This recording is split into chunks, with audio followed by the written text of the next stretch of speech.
Hey, welcome back everyone to the Gateway Wars at FeatherFall Tabletop Gaming.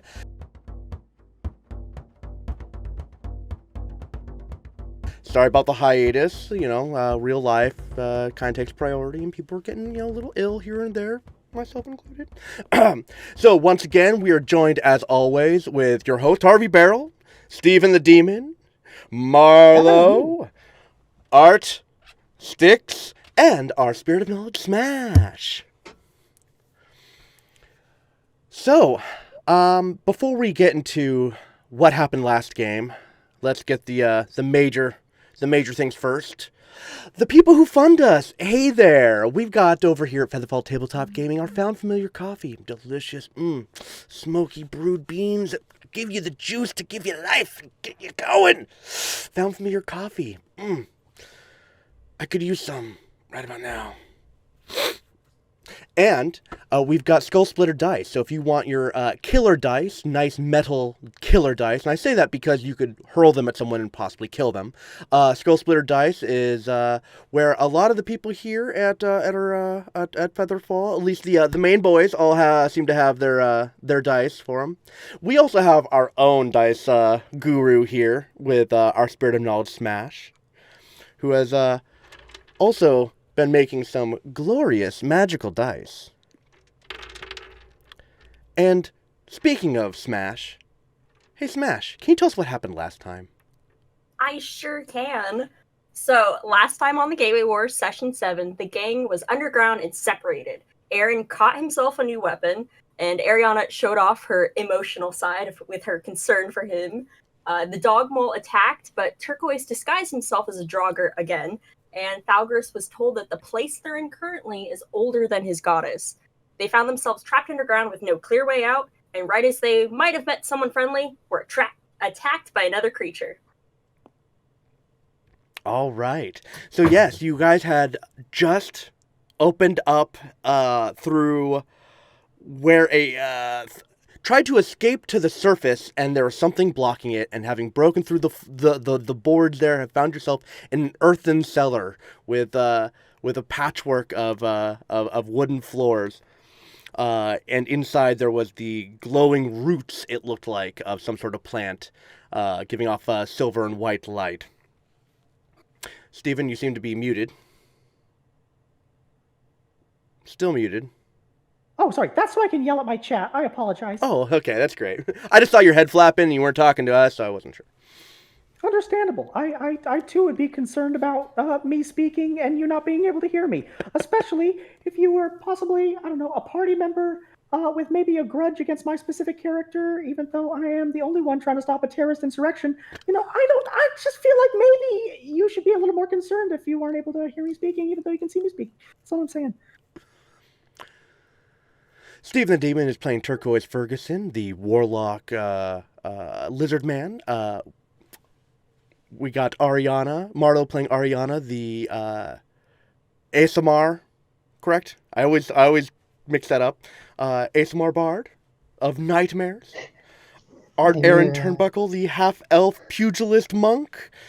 And Styx playing Thalgris Eventide, the follower of Shar, cleric Dragonborn. Just to give a quick recap for everyone who's new. Why are you jumping in the latest episode if you're new? Catch up. Come on. So, yes, you just crawled through and you saw some movement in the back corner, and then it came out of the shadows, and an eyeless cadaverman had shambled out towards you.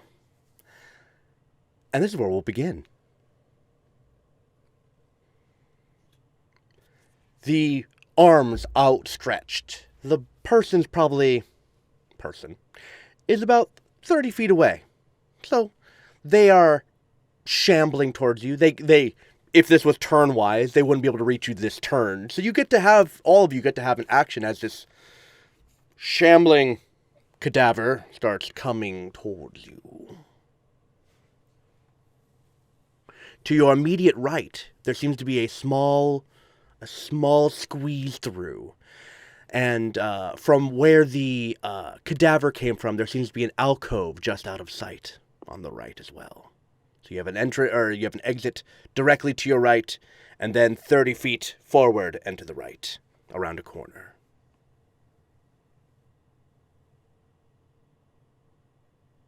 So you said he's shambling. How fast is he moving? You would say in an average turn, they're probably moving about 20 feet. He doesn't have eyes, correct? That is correct. What does it smell like? Bad. Can I discern- But not cadavers bad. There is the scent of, decay, but also like a heavy scent of dust, like heavy dust in the air, and preservatives. Let's see. Do you give me a medicine roll there, Stephen? All right.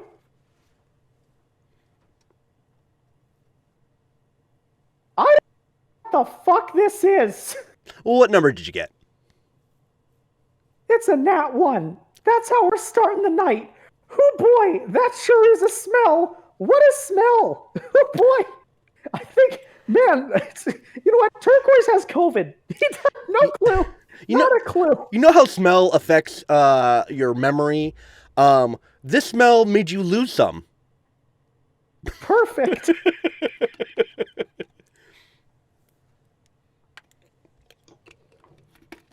I feel like this should be a Febreze commercial. Have you gone nose blind? By the way, did you see that video of the girl who actively lost her taste? Like, she's like, I got a new coffee. I can't taste anything. And she, like, realizes she has COVID.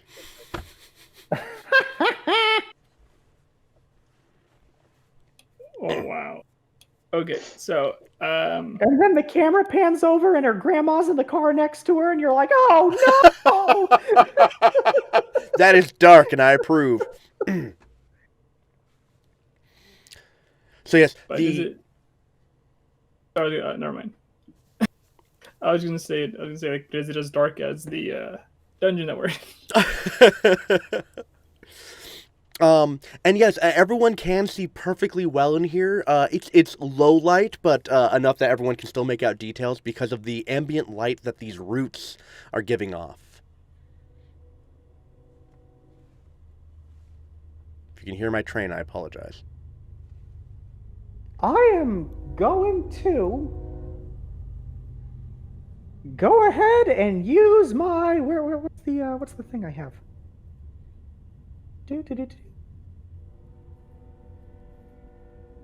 Oh, there it is. Okay. I'm going to disguise myself as the thing walking towards us and try to mimic his sounds as best I can. That's what I'm going with today. Stephen, I will give you advantage if you can mimic this sound.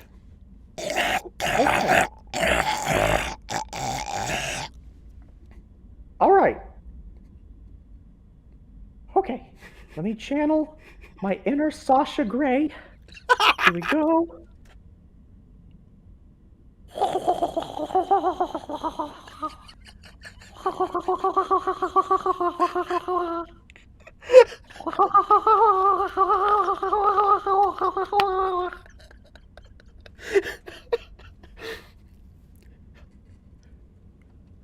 You know it's close enough for me. Go ahead and roll an advantage.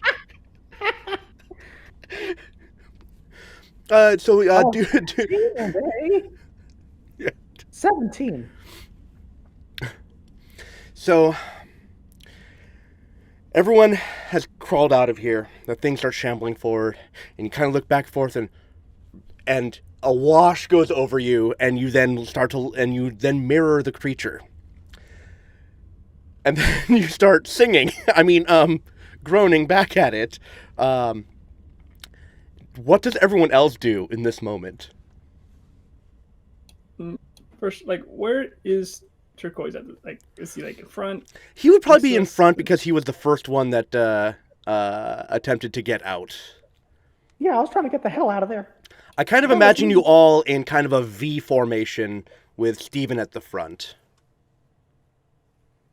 Hero pose! At least at that point, I guess.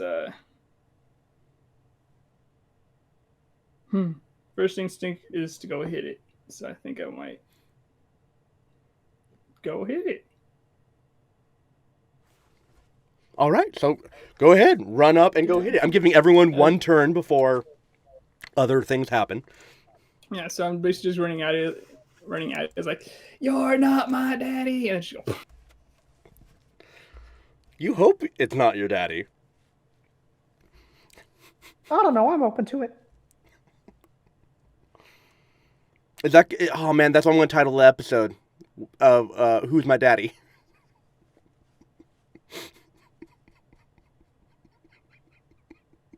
I rolled a 20 for my punch. Yeah, that hits. It's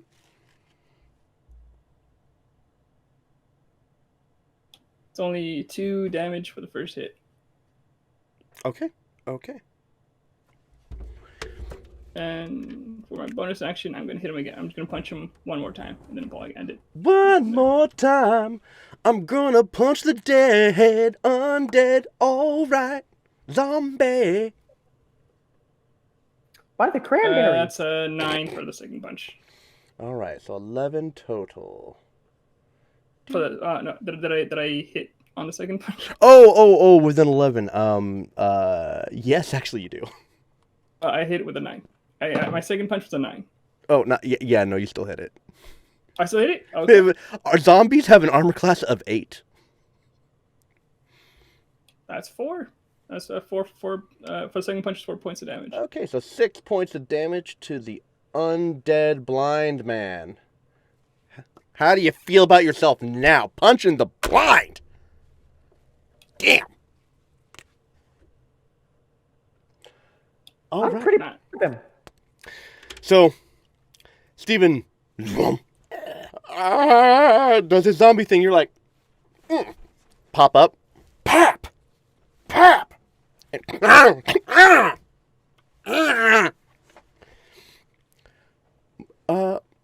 Marlo or Styx, Ariana or Thalgris.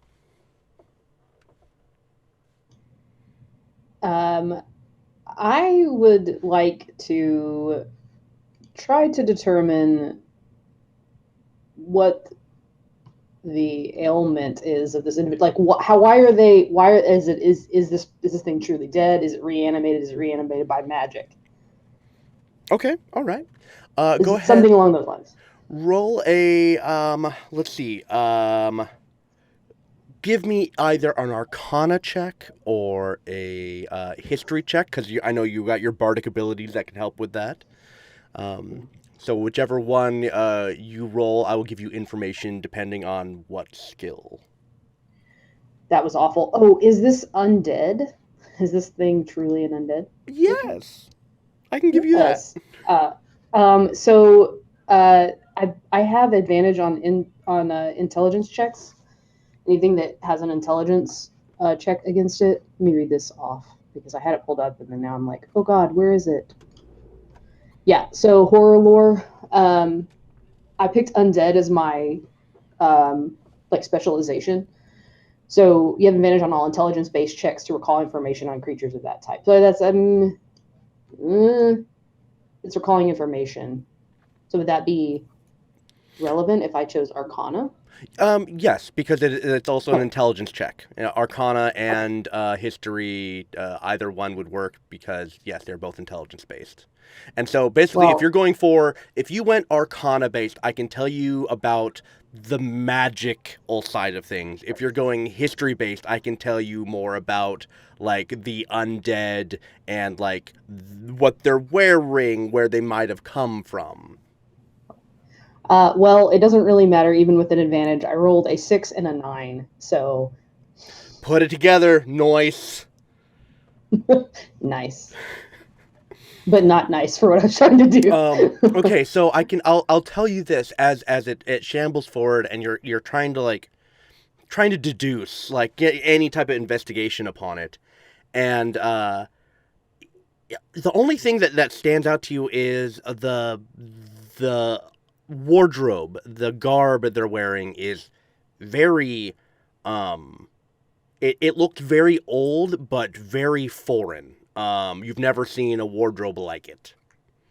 Like it was well tailored some point in the past. But it's like very clean. Like it used to look like it was very clean cut. Okay. They might have looked good at some point. Like a type of like pants that that don't look like they're made out of like, you know, common cloths. Looks like, you know, finely pressed. At some point. Nice leather shoes, laced. A shirt that has some buttons. Yeah, I mean, it used to be a button-up shirt and a long, now kind of muddy and brown and gray, but it looks like it used to be a long white coat.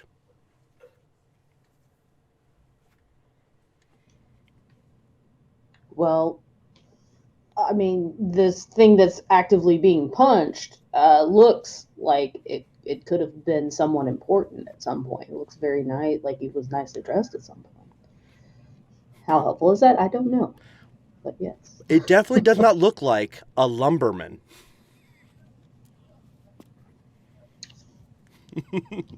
And Thalgris, what do you do with this surprise round, as it were? Being that I have very little left in my tank to do much, I'm going to think it's suddenly a good idea to wonder what this item does that I have found earlier in the campaign. Oh, all right. So you pull out a small rod with a couple of buttons on either end. This is how I die. So you like outstretch and click it type of thing? All right, you click it. It doesn't seem to be doing anything. But man, your hand feels lighter.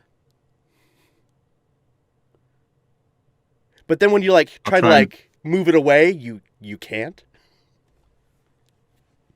It almost seems like it's immovable. Now, this is what happens when an unstoppable force meets an immovable object. He's got a knife again. Yeah, they took away my other one, so I have a butter knife now. But you know, Is it serrated? yes, it is. That's all you need. So you know, if I catch you in a dark alleyway and you don't notice me for 38 minutes, you're fucked. Yeah, puppets don't have long legs. Yeah. You gotta have a mean sprint when you're gonna moidalize. You know, you really want to go for a Rambo, hide in the tree, wait for him to come underneath you, and then, you know, it's kind of one of those. That's the way to do it. But, you know, if you can, just buy, you know, a 7.62 rifle, preferably something with a nice, good hollow point tip, something you want to shrapnel inside them. And you're going to want to, you know, post up about 1,000 meters away, good line of sight, hope for no wind, and about 2 meters in front of them, because let's be honest, they're going to be moving at a solid clip if they know you're around. And, you know, shoot straight, shoot true, and, you know, hopefully you'll be able to log that in the books. That's all I'm saying. Does anyone else want to fund a Rambo remake with a puppet lead? Anyone?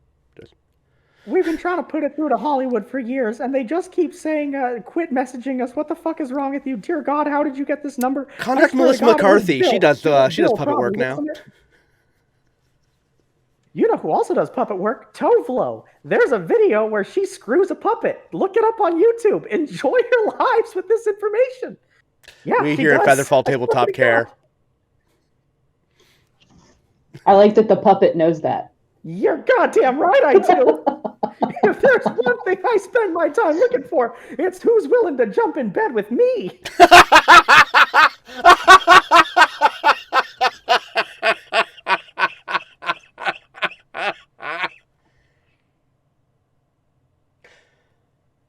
No, I'm taking this.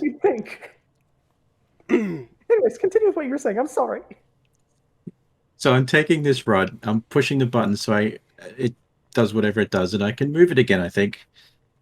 And I'm gonna put it inside Turquoise's backpack, push the button, and then I'm gonna give him advantage on his next initiative roll. Phenomenal. Um, That just did to me, but this is how I die. Are you doing this? Are you trying to do this without Steven's knowledge? No. Okay. So you just put this in your zombie backpack. Okay. So the zombie, the eyeless one, gets decked twice, and it doesn't necessarily attack you back, Art. It disengages as an actual action and goes and moves past you, and starts going towards the little the crawl space that's directly to the right of you guys, and starts trying to like crawl into it, just ignoring you. Does that crawl space feel magical to me in any way? I don't know if I have a way No. to sense that. No? I'll just give that All to right. you guys. It feels no, and the zombie, like, and it's one of those. It's not like a crawl space. It's a like a sideways, like it's very skinny crawl space, and it kind of like walks through, and you can hear ribs snapping in and out as it's just kind of trying to walk forward, not sidewalk right through it. Arms get pushed back and dislocate behind its body. And then it hits a surface, and you guys can see a wooden back wall suddenly kind of open up, and the zombie pops through and kind of stumbles out. And then this wall panel closes back shut, and it's quiet. Yeah, I'm not getting through that. You can. I mean, this thing was trying to walk straight through it. It is enough for a medium creature, even with armor, to walk through with a squeeze, which I believe is like rough terrain. It just doubles your movement. I'm going through the same door because I look like him, and I feel pretty confident. And also,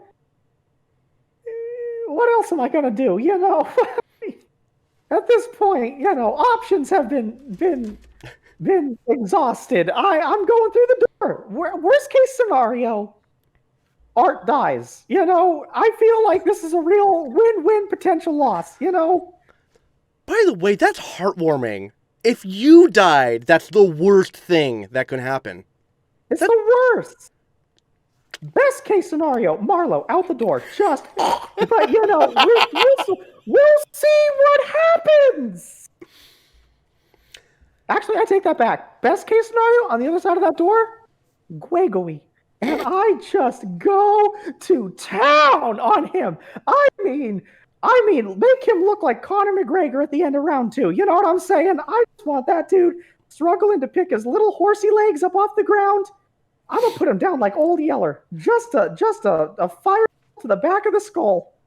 For Just our lobotomized. for our new watchers, Gwegui is from the enemy kingdom, Centaur, That's who her. was There you helping go. people, and Stephen has taken a great dislike to much of my amusement, and to the chagrin of our spirit of knowledge. Can't hear It's you. gonna suck when he's dead. Anyways, So here you, I go to the Gregory door. All right, so you decide you do. I'm assuming you're not going to walk in the same way, but Oh no, I'm gonna imitate, like full imitation. I want to in. all right. So you try to walk in straight ahead, and your shoulders kind of hit the edges, and By the way, I had pushed the button. Oh, that's right. Yeah, That's yeah. right. So you're like, I'm just gonna walk through here, and you feel like someone's pulling at your back, like someone's like got a hold of you, and you're trying to walk, and you just can't, just running in place, all Dead Alive style. This sucks. Can I pick it up? Wait a minute. Can I pick it up? It's in your backpack. I take it. Can I undo it? Hey, can you? So how do you get into your backpack?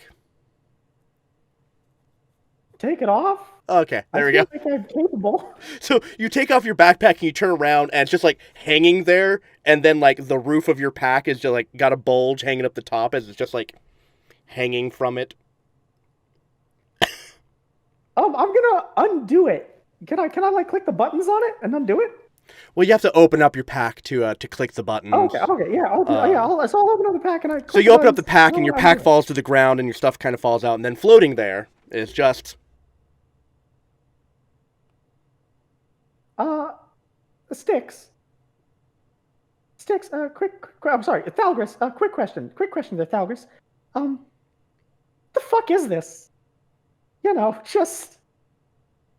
Oh, sorry, I put it in the wrong bag. Can you pass it here? Oh no! I do believe this was a gift.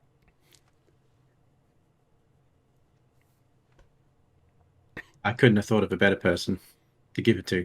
I think about who I would give gifts to. The first person in my mind is generally Zeta Theta Jones. I can't think of her name. I fucked the joke up, but that's who I would generally. Yeah, that one. And then second would be me, and then third would be me again. So you were definitely on the right track. I appreciate this. And can I hold it in my hand now? Can I take a good look at this thing? Sure. Yes, you can take a look at it. And yes, it's just a very plain looking rod that has a button on the side. And when this rod is pressed, it fills the space it's in, correct? And then no, you click it, and it just falls into your hand, and just now it just moves around as normal. So hold on. I'm gonna take it out of my backpack. I'm just gonna click it in this room. Does it hit the ceiling?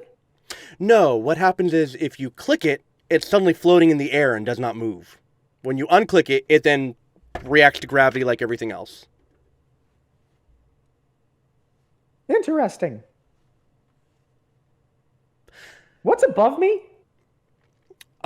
It looks like Earth. Okay, perfect. I'm going to use the rod to I'm gonna put it near the wall at waist height to me, and then I'm going to stand on top of it, dig myself a foothold using my hands, hold on, reach down, grab the rod, rinse and repeat all the way to the roof, and then I'm gonna start digging. So your zombie-ific looking friend starts doing this. What do the rest of you wish to do? Bask in his genius, maybe? Perhaps he would like to maybe take a knee and think about how poorly I've been treated. You couldn't even say that seriously. You cracked up. The fact that he was able to pull off a look of indignation was amazing.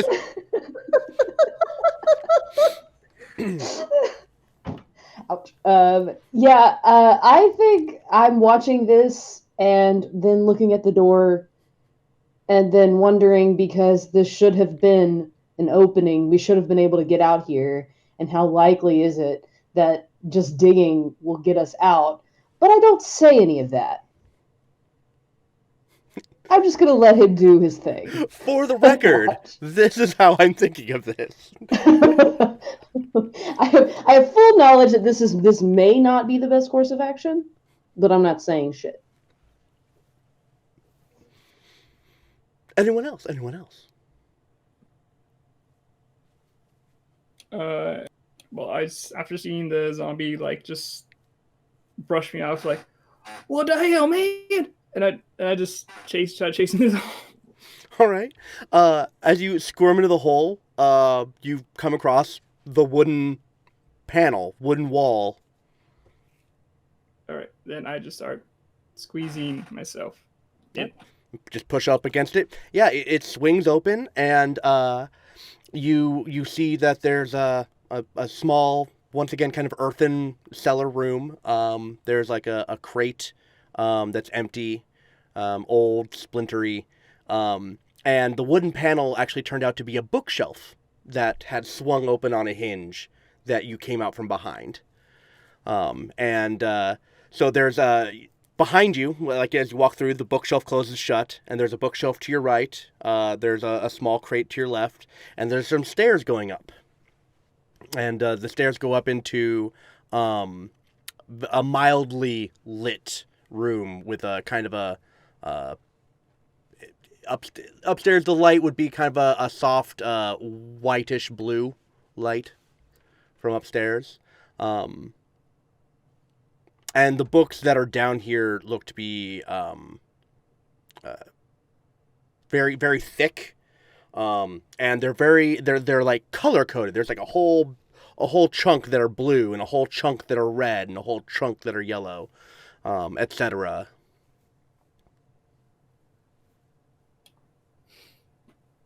Would I be able to recognize what language these would be if I were to take one out? Okay, you take out one of the books, and it's not really a book as it is.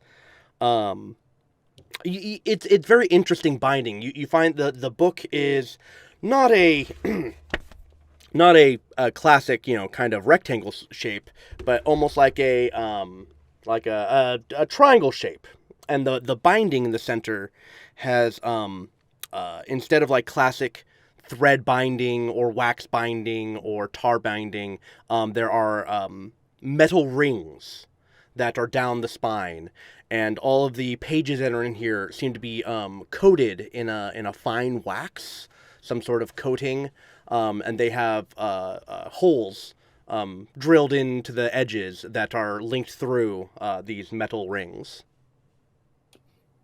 Did I just find someone's Pokemon binder?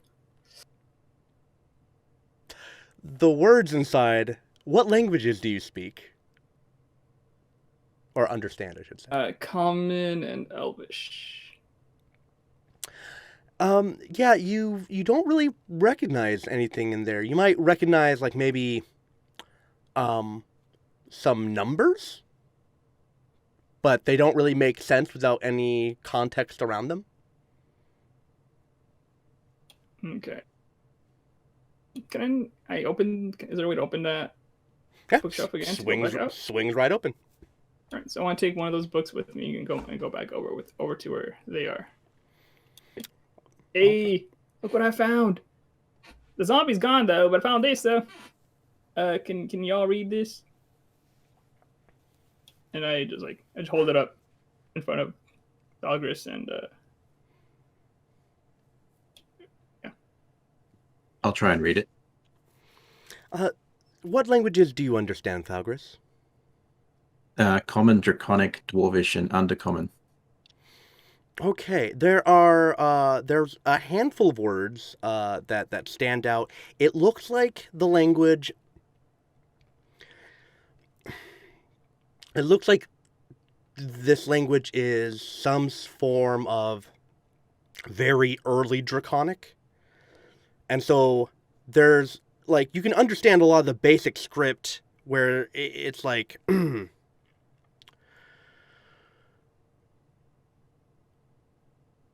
Trying to think of a good example. Under my studies, I have found that word you don't understand in relation to another word you don't understand. I found that the proper dosage for another word you don't understand, and it's a lot of that. Like it's a lot of all the basic like little filler words. Like that you can kind of put like twos and thes and very monosyllabic you can understand, but all of the more complex words they look like partially Draconic but maybe other language. Like this might be either a newer language or an older language, some variant or deviation from the standard Draconic that you understand. Maybe with some time and some downtime to actually do study and research, and maybe with the resources to help you, you might be able to find a translation. But to your understanding, it is not. It doesn't make any sense when you try to read it. I mean, I can sort of read some of it, but I don't see what it's trying to say. It doesn't really make sense to me. Well, there are more over there. Just gotta go through that little hole, though. It's a whole room with full of them.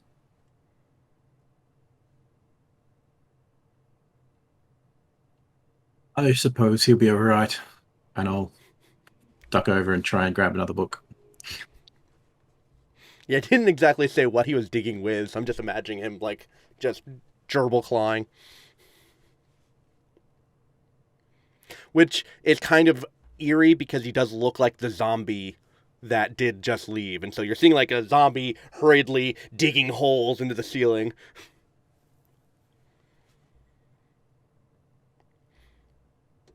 Now, as you guys have been dealing with this, kind of looking it over, it's still rather quiet now that the zombies left.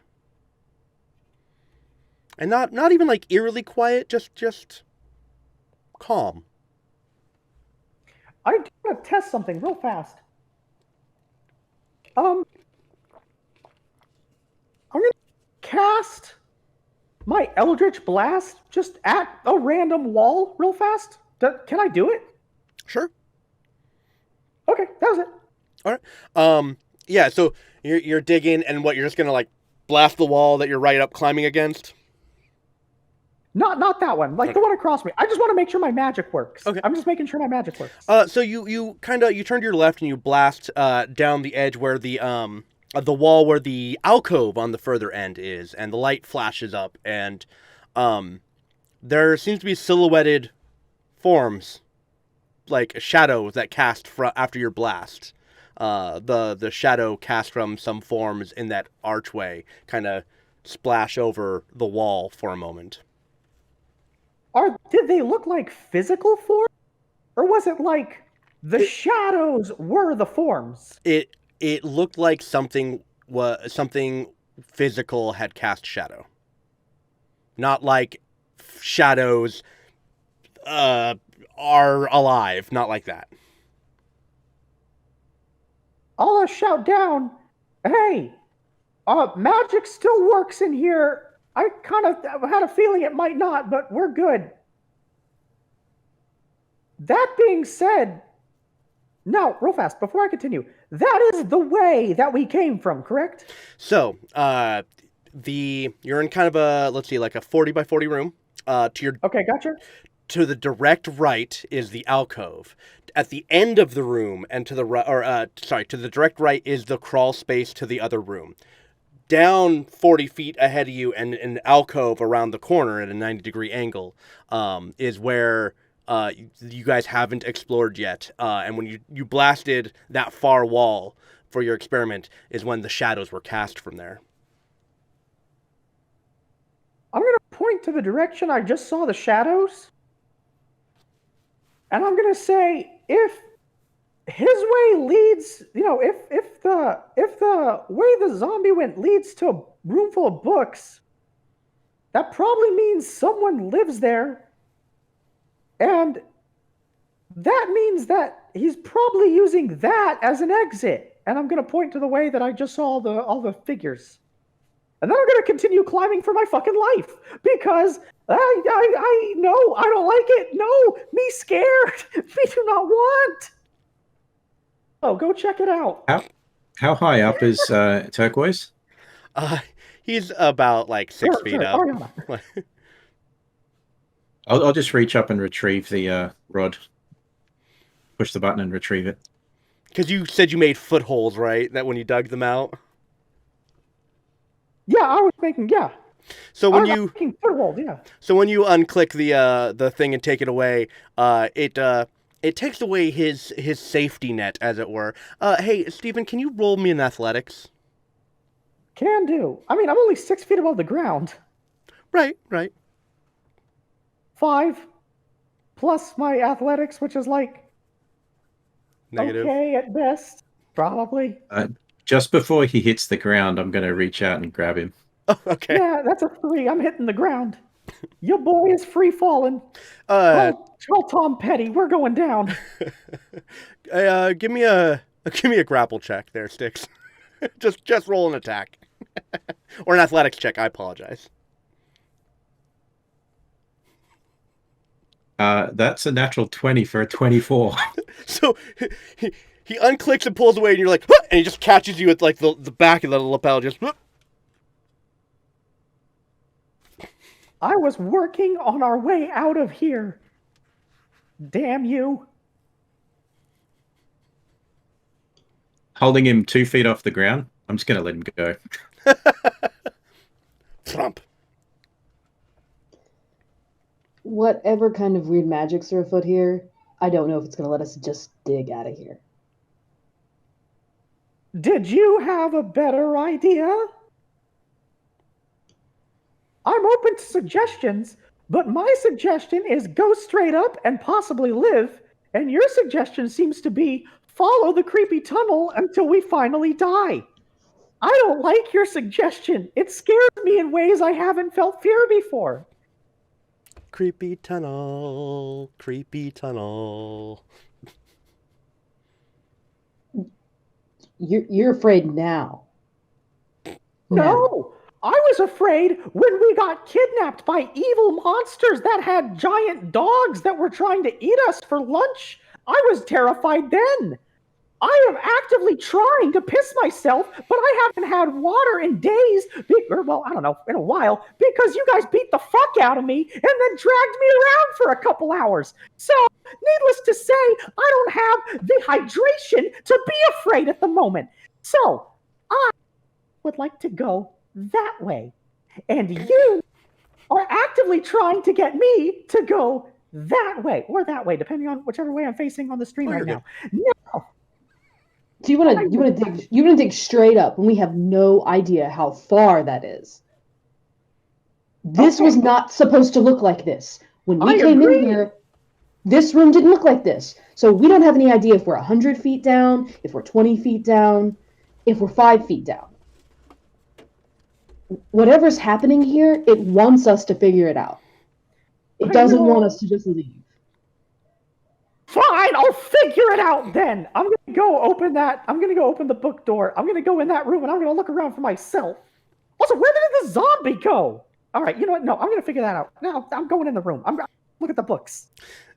So the zombie had left the alcove, had walked towards you guys, had disengaged from you, and went down the crawl space to the hidden bookshelf, and then gone up the stairs, most likely. But yes, you're in the same room that Art was just in. There's the bookshelves, an old, empty, splintering crate, and stairs that go up into a dimly lit area. Real fast. I'm going to run back to Thalgris. I actually have an idea. Thalgris, can I use that thing? What, this thing? And I'll hold it out and push the button. Yeah. That. Can I use it real fast? Yep. I'm handing it to you with it. Button pushed. I'm gonna grab it, push the button, and I'm gonna scurry back to that room. I think I might have cracked this case. I think I cracked the case.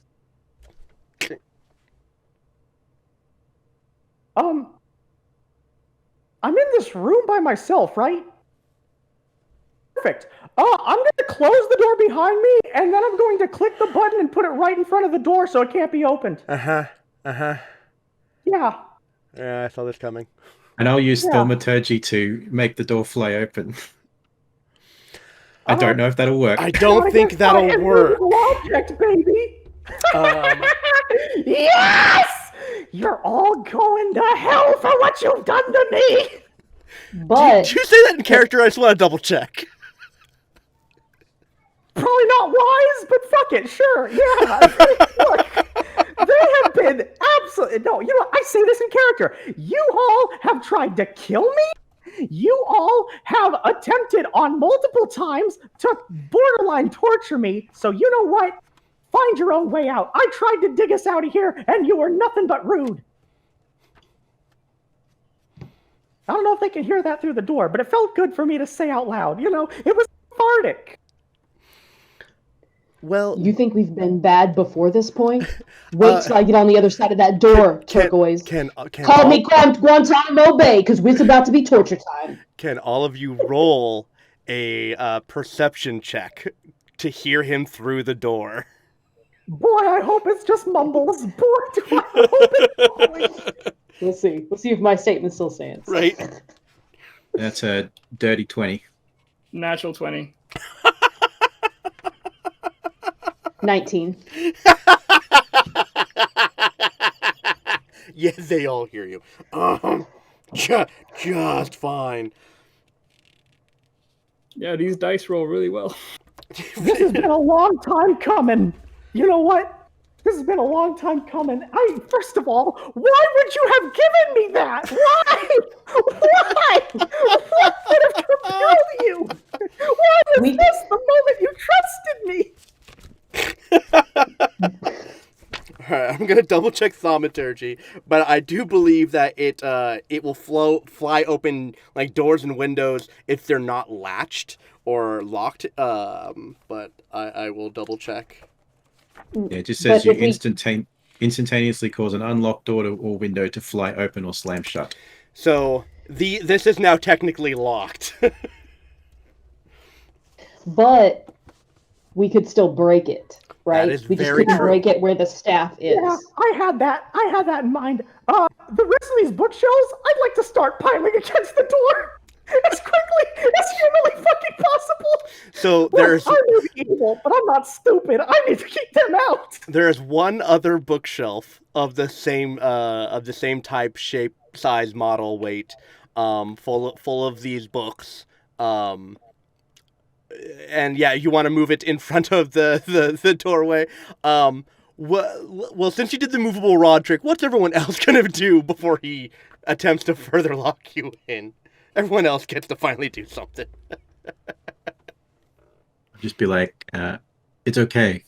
He doesn't know the trick. The real trick is that's the closed-in room. We got freedom here. That is true. You guys could probably rest here.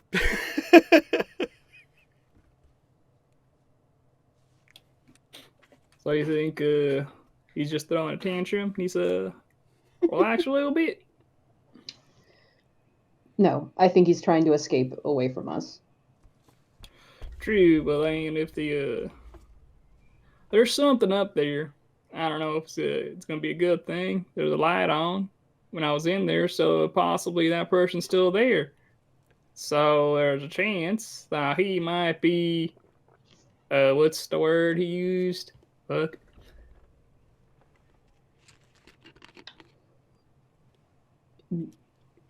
Well, it seems like it might be a frying pan out of the frying pan into the fire type situation. Least we can be bargained with. So with the way that it's set up, it's like a crawl space, basically just like you have to sideways through it to get to it. So being able to hit that door would be difficult. Very, I would surmise. Okay, so if I were to go through there, but have an axe, I could just sideways do this to it a few times. Dalgris might be the best one to attempt such a feat. Right. Then I'll take it out. I'll unlatch it from my belt. Hey, Dalgris, wanna chop some wood? I will take that from you because there's no way I'm getting my warhammer to swing in there. You just stand at the edge and throw it in there. Yeah, I'll shimmy in with the hand axe. Okay, go ahead and don't even roll to attack. Just give me a damage roll, and I believe hand axe is a d6.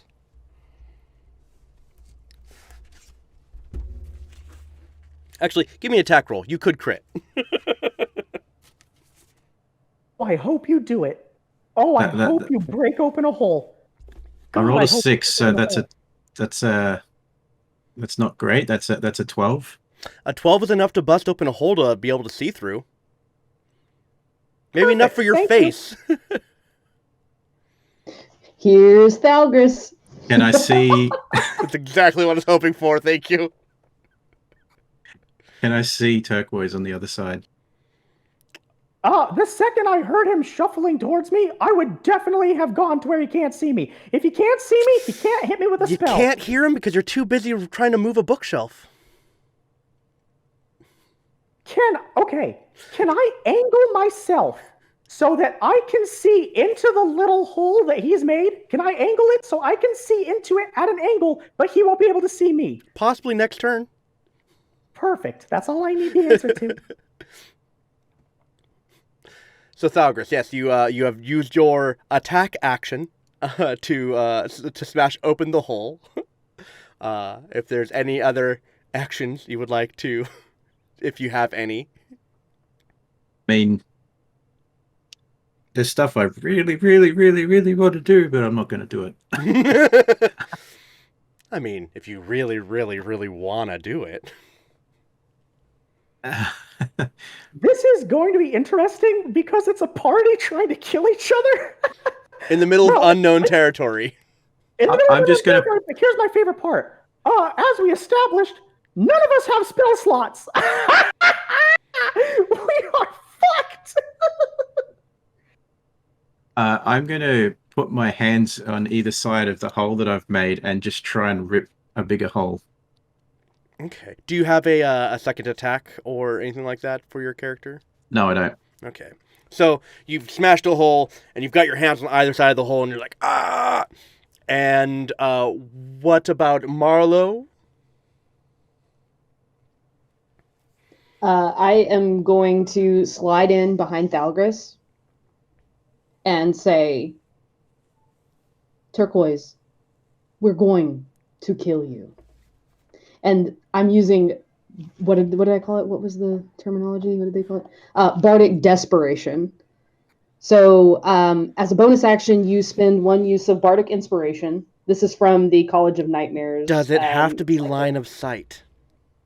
No. So Bardic, it doesn't say here, but Bardic Inspiration, they just have to be able to hear me. There you go. I'm inspired to kill you back. So as a bonus action, you may spend one use of Bardic Inspiration. The target suffers disadvantage on its next attack roll, saving throw, or skill check. The target must make a charisma saving throw against your spell save DC or suffer psychic damage equal to the number rolled on the Bardic Inspiration dice, plus your current bard level and half on a success. So that'll be... If you could make a roll, a charisma save. That's a 17 plus my charisma is 4. Unnatural 21. So, and my rolls are all live on my channel, by the way, so I can't cheat. I trust everyone here. Yeah. Out of character, I trust everyone here. So you don't get the full attack. You said it's half if he saves? So it's equal to the number rolled on the Bardic Inspiration dice plus your current bard level. So roll that beautiful bean footage. This way. Did it? I should have had mine. So 6 plus my bard level. Is that what it said? Mm-hmm. This is new. This is totally new to me, you guys. So I'm really excited. Plus your current bard level. So we just hit 4, so that's 10 damage, 10 psychic damage. And then halved, or is that already halved? Halved. That's halved. Well, that's not halved. Okay, so 5. So Stephen, yeah. You hear a despondent tone, this musical note that just makes your stomach sink. And just kind of takes the wind out of your sails a little bit. Art, you handed off a weapon. That's like a bonus. Is there anything else you'd like to do before Steven gets to cause chaos?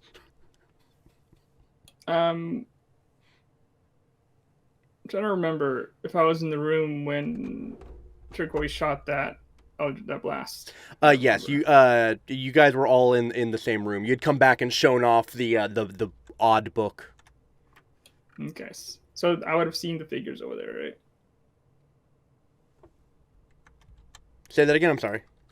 I would have seen the figures that are on like, the shadows. Yes, you would have seen the shadows flash upon the back wall. All right. So I will. I guess I'll tug on. I am so sorry. I forgot. What was your character's name? Ariana. Ariana. I'm sorry. It's been a while. I forgot. I'm sorry. So I'll tug on Ariana's outfit. Like, maybe we shouldn't do too much of a commotion because there's a possibility. Don't worry about not making a commotion. I need you to really not be worried about there not being a commotion. But is that you seeing that in character? Might as well. Like, okay. There's a chance someone's gonna die in a minute. It might be me, but I'm causing a commotion first. I was like, well, shh, Diane, man. You gotta... Okay, here's the thing. I don't want to kill you. At least not yet. You did do some messed up stuff earlier. I'll admit that. But you're the only person that might know what that thing was that flew over here that one night. So that's the only reason why I'm keeping you. So please let us in before whatever that is back over there kills us all. Like Daddy always says, remember this. Don't be stupid. He's trying to get away from us. Aaron? What do you think he's going to do if he gets away from us? I will make you a promise right here, right now. Work with me, and I will help you not only find your father, I will make you rich beyond your wildest dreams. I will grant you power that you could not even imagine. I think I'm okay with the power thing. Sorry, I think I'm okay with the power thing.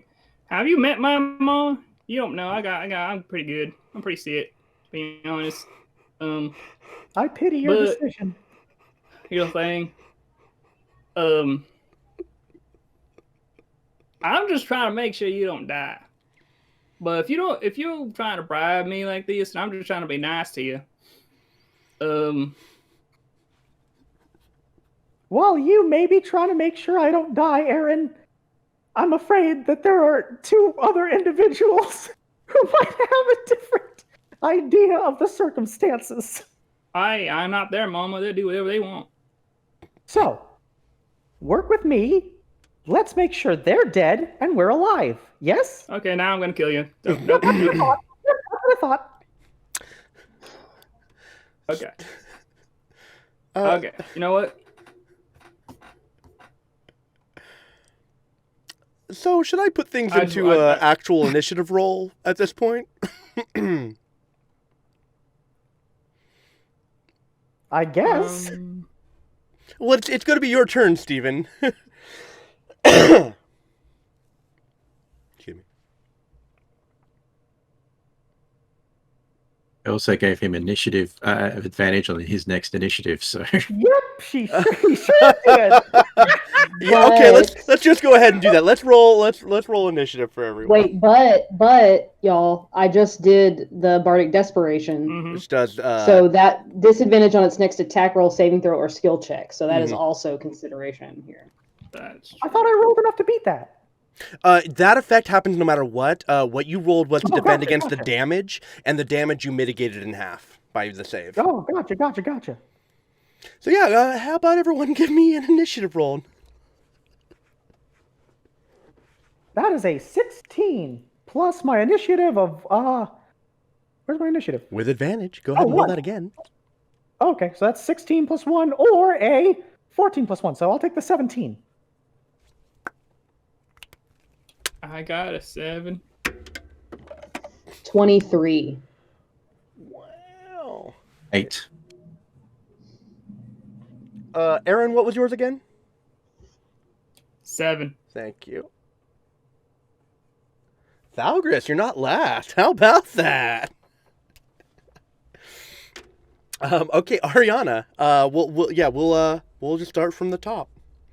You are behind Thalgris. Thalgris is trying to tear open this hole bigger, and then you're hearing those two, Art and Steven, or Turquoise and Aaron, just yelling at each other over the top of both of you through this very narrow gap. I am not entirely sure, given that I can't see into that space, what I can actually do at this point.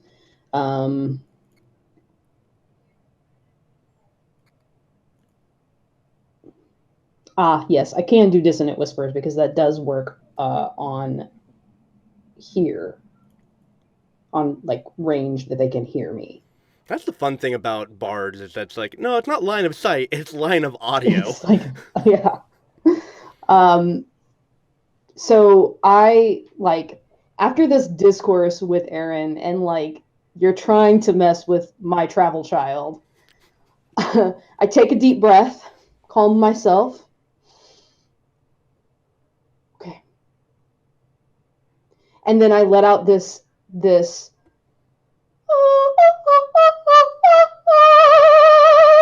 and then like these sound waves sort of like whoom, whoom, whoom, and I like press him out toward that direction. They pass by Thalgris, making his scales bristle a touch, and then shoot through this small gap. And as they come out of this small gap, it's sort of like focused, and just whoom, right into that room. Dissonant Whispers. Is that a saving throw?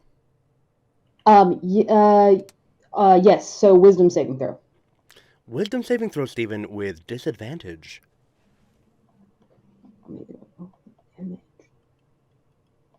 Oh yeah, I take double damage. That was a nat 1. But wait, hold on. Where did I get the disadvantage from? The previous ability of Marlowe's. I thought I just used that on my initiative. No, you got advantage on initiative from Thalgris, and you have disadvantage on your next attack roll, saving throw, or other thing from Marlowe. Gotcha. Okay, gotcha. So that's 9 damage. And isn't there a weird status effect with it? Yeah, so you have to move as far away as your speed allows. Yeah. We didn't get full health because we leveled up, right? No. No, You I didn't think so. basically any hit points that you gain from leveling up, you do get, but you do not get a free heal from it. So, Gotcha. Okay. So if you're like, "Oh, I got 8 hit points from my level up," you do gain those 8 hit points. Gotcha. How much damage did I just take? You say 8? 9. Okay. Anyways, I rolled a nat 1, so that's double, right? No, it doesn't work that way. Oh, okay. Well then, in that case, I believe I only have 1 health point left. I actually think I'm down. Oh no, never mind. That was from the last one. I'm dead. You're unconscious? I really thought I was going to be able to get off some attacks before you guys. I was waiting because I was going to just start blasting you with Thunderclap. You're both in a small, compressed 5x5 area. I thought I was going to get a chance before, like right as Thalgris tore in. I thought that was my chance, but no, I never got it. Oh well. Yeah, sorry, mate. When you used your turn to move the bookshelf, and then when we were like, okay, now that we're getting into like combat territory, let's throw the initiative on, and Marlowe got that higher roll. That's so. And then you hear, kathunk. Sticks. You actually Thalgris, like you're in. You're like as you watch him just go. And a little nose comes out of his snout and drops it over. I don't think this is over. I don't think it's over. You have an ability, don't you? I'm sure you do. No. Can I use that to overturn her roll? I don't know. I don't know what it is. Yeah, let me see. Let me see if I can use that to overturn her roll. I actually don't know. This could be the time. This could be the moment. Also, Hold on, this might actually be the. everyone double check. Did you guys mark if I've given you advantage, or not advantage, but DM inspiration?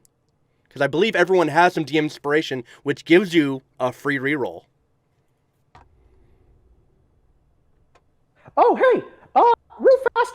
I know this is technically, revisionist history. Can I use one of my points on her last attack roll? I don't know what you're asking. Um, No, it's a reroll that you can make. So, like, if you want to reroll your saving throw. No, I'm reading it right here. You can spend 1 point when an attack roll is made against you. Roll a d20 and choose whether the attacker's roll uses their d20 or yours. I did not know that. Learn something new every day. But it's not an attack roll, right? It's a spell, unless it's by damage. Oh yeah, all right, yeah. Oh, that's right, because it's a against saving. Yeah, it's a saving throw that you had to make, and it's not an attack roll. But I mean, you could use it to re-roll your saving throw. Yeah, I'll use it to reroll my saving throw. Let's go for life. I believe in myself. How does it's a charisma save? How does a 13 strike you? It's a wisdom save. How does a 13 strike you? Nope. 14 is my spell save DC. Ooh. Oh well. So for brief moments, the blood stops flowing from his nose, and then gushes out like an anime boy. I still don't think it's over. There is a way that this could end with me alive. I don't think it's over. Well, it is your turn next. So roll a death save. There we go. Yes, roll a death save, unless you've got something else you up your sleeve there, Maestro. 16. 16. All right, mark yourself 1 save. If you get 2 more of those, you'll stabilize. Now it is Styx. Thalgr 7 times. Is the hole big enough to reach my hand through? Yes. Your arm is big enough to reach through. Your whole. I'm gonna reach through and try and find the rod and push the button. Roll an investigation.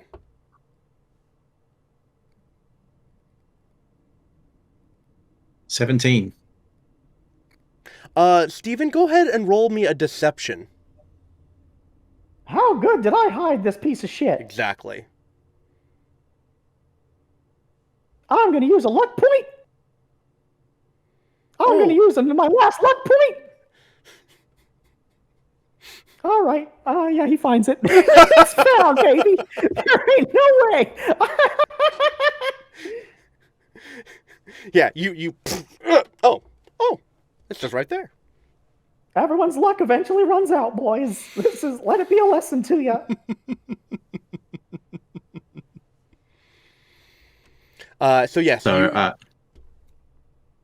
So then I retrieve the rod, and then I'll use thaumaturgy to make it fly open, and hopefully push all of the books away as well. Done.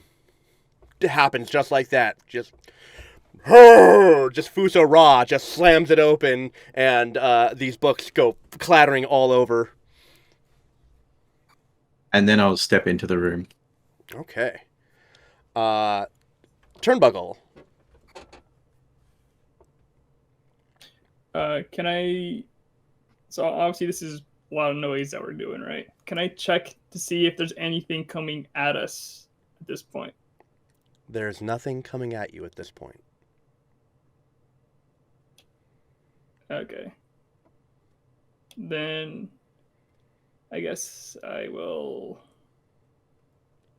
So if all that noise we're doing didn't cause anything, I'm going to try one thing really fast. Might not, I don't know how smart it is, but I'm gonna just do what I've been doing so far, screaming out, "Daddy, are you here?" And you are still in the main, or in that first room, correct? You haven't, Yeah. You're not, so, Daddy, are you here? There isn't even an echo because of how much the dirt here just dampens the sound. And no response, nothing. No response or nothing. I look sad and just disappointed because I didn't like. Roll for disappointment. No. Like God, like dang it.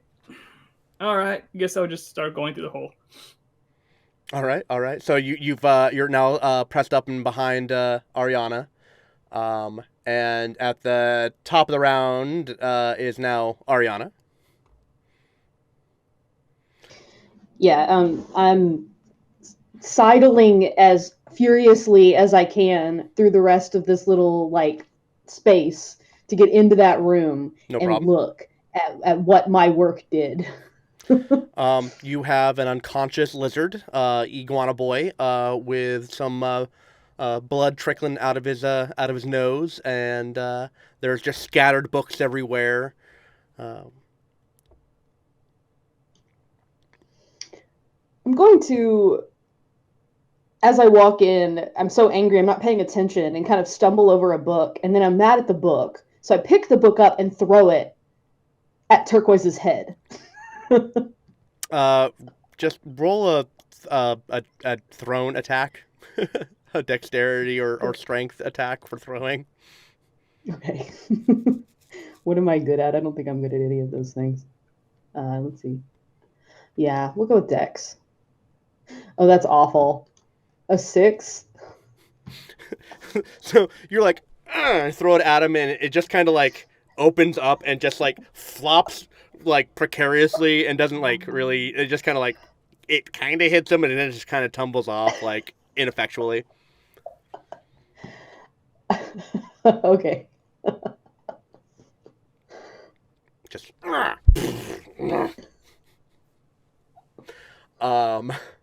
anything else? So that's my action, though, right? Yeah, you got a little bit of bonus. You got a little bit of movement.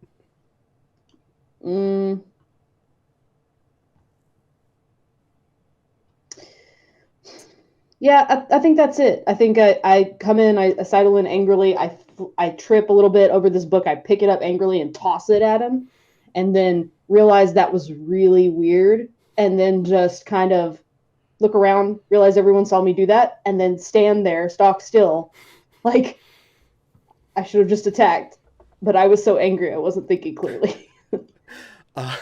Okay, all right. Turquoise, if you've got any tricks up your sleeve, now's the time to do it, or roll a death saving throw.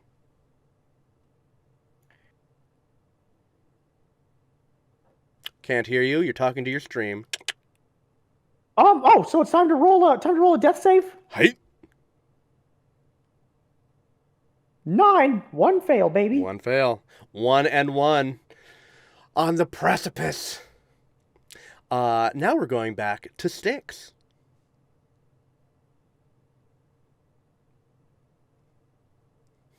Falgris is torn. Or is he? Look at that look! Look at that look in his eye! Look. Know in your heart, Falgris, that of everyone that I knew I had to kill, you were the only one that I wasn't sure about. Like, I thought maybe we could be friends.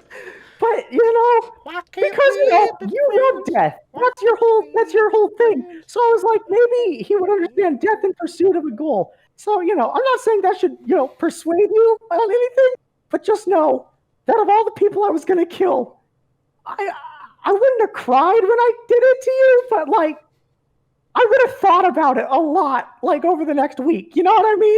I'd have been like, should I have? But in the end, I probably still would have done it. So you do what you're going to do and know that I entirely understand. But also, what could have been? It's one of those things, baby. This dead guy talks a lot. You're telling me.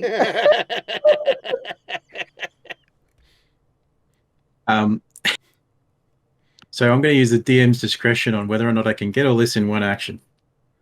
You can get what? I'm going to whether I can get all this in one action. Okay. I'm going to take the immovable rod. I'm going to put it about 7 foot high, and I'm going to grab Thalgris's ankle and tie You're him. Thalgris. Sorry, Turquoise's same. Turquoise's ankle and tie him upside down on the rod, and then I'm going to spare the dying.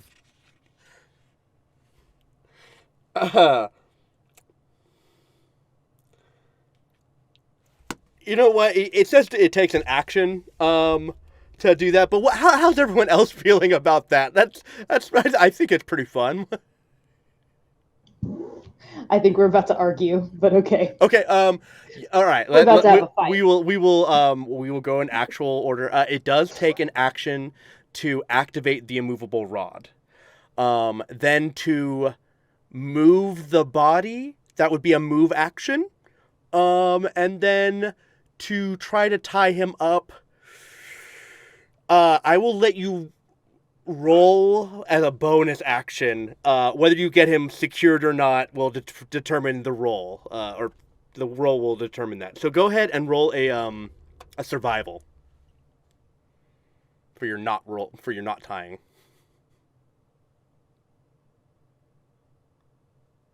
That is a 12. Okay, you've got him hung up. You can't do spare the dying yet, but you've got him hung up. Unless spare the dying is a bonus action spell. No? Okay. Okay. I like it. I like where you're going. Aaron. I guess this is the point where I finally step in, like, and I just see Ariana just kind of like trying to like get herself all like, you know, yeah, and then Dogger's holding up Turquoise like someone who just caught a really big fish and is showing it off. I was like, I look at everybody and just say,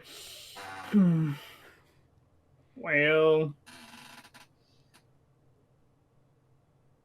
guys, I can't find Daddy still. You're not over there.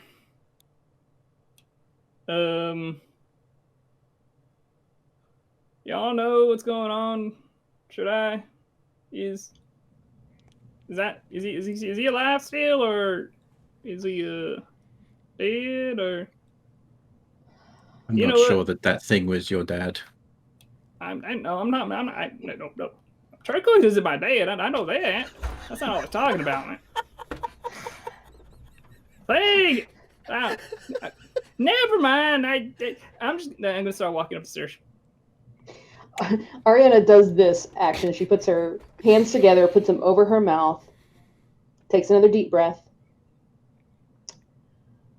Tell me, you're hanging him up like that so Aaron can use him as a punching bag. I don't see why not. I can spare the dying all day.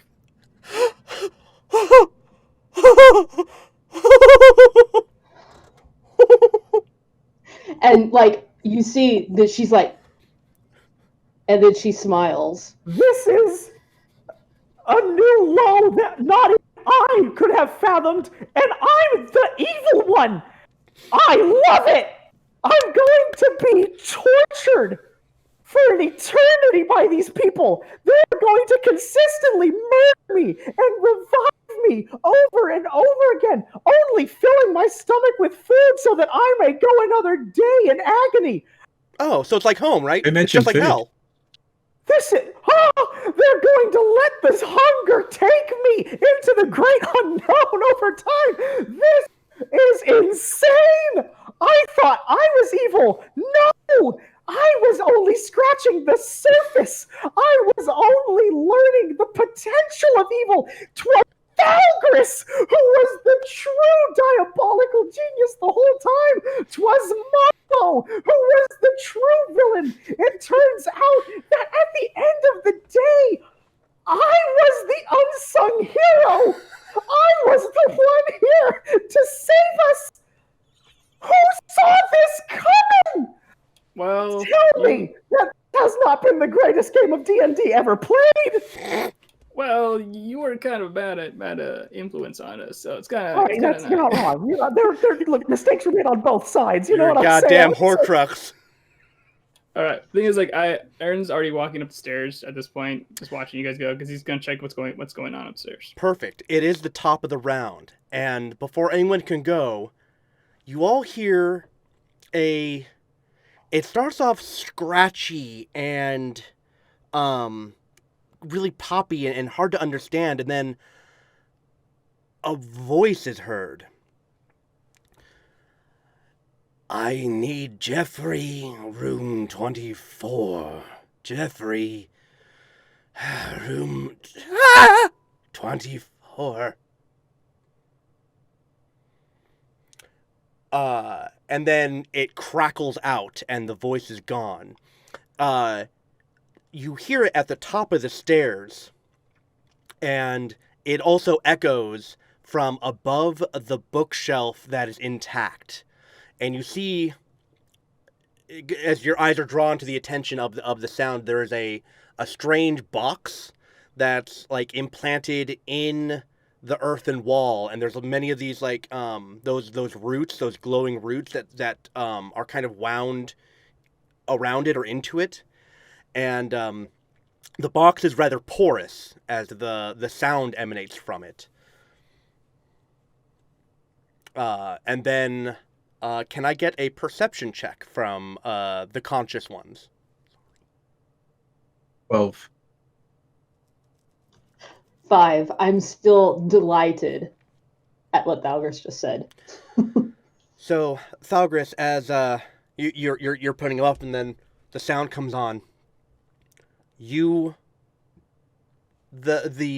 scales start to come up on end. The hackles get raised, as you can sense movement. Not necessarily like hear it, but kind of like maybe feel it in the earth. But you can sense that there's movement coming from whence you came, from the room behind you.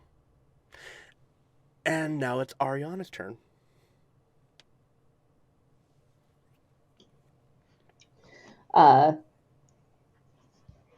So, I mean, you guys aren't in combat right now, so if you guys just want to role play, since Steven is unconscious, I'll pull the initiative scores away.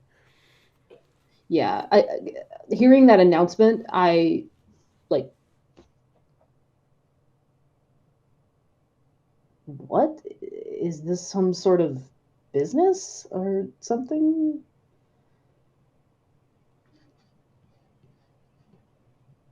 Who the hell is Jeffrey? I knew a Jeffrey once. Lost his arm though.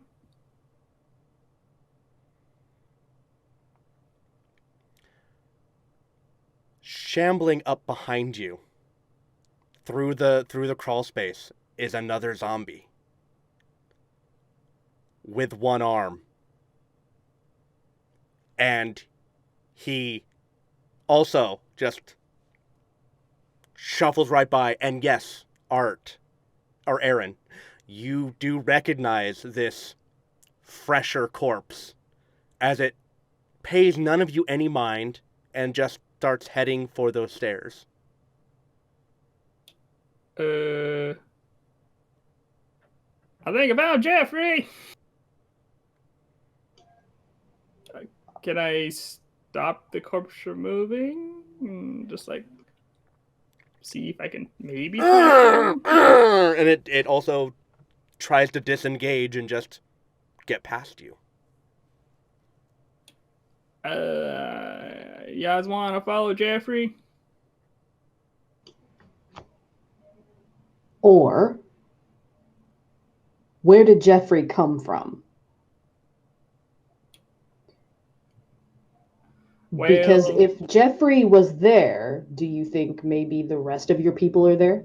And hopefully they're not all reanimated corpses. So it came from the hole, the one that we just made. You know, the one that Dow just got. You know, that one. That's where it came from, and that's Jeffrey. And I know this one. Oh no! Don't tell me. No, no. My daddy might be dead. Or undead. What's the difference? Animation. Well, Daddy might not be quite as talkative as he used to be. What do you guys want to do? Like, if we can go that way, I point to the hole and see if there's any more of them, or we can go follow Jeffrey and see where they're going. Maybe who's ever doing this, maybe he can bring them back. I don't know. Maybe whoever did this is wherever Jeffrey's going, because that call was from someone. And if they need Jeffrey to go somewhere, maybe it's to help them with something. It's your call. What do y'all want to do? No, I think this is your call.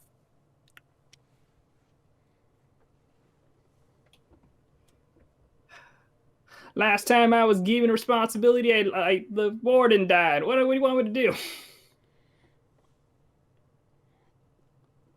All right. Last time my daddy trusted me, so I killed someone. Or got someone killed, I mean. And now, I don't want to take you guys and end up finding out that you guys are going to die too. All right. This is what we're going to do. You finish tying him up. And we can... I want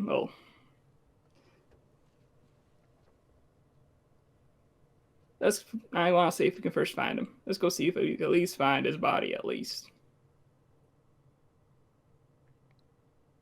So then, start heading towards the hole and seeing if I could find.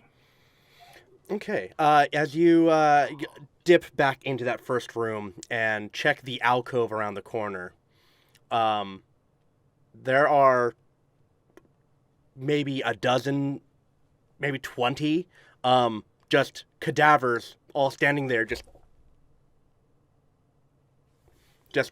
unmoving, and they're all in a mixture of decay. Some look fresher, some look, ancient.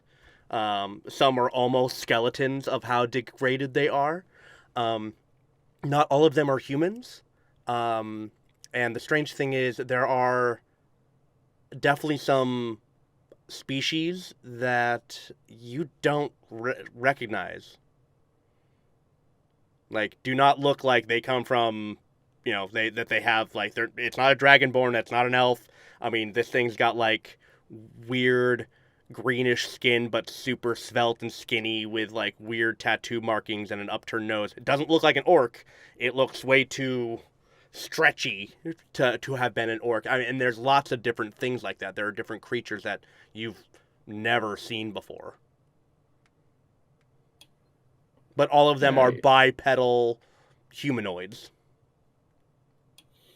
I guess I like a kid at a I guess when you're shopping, you're looking for clothes, just start pulling one out. Oh nope, nope. Putting it back on the hanger. Nope. All right, Art, I need you to give me a random D20 roll. Just straight up, no bonuses.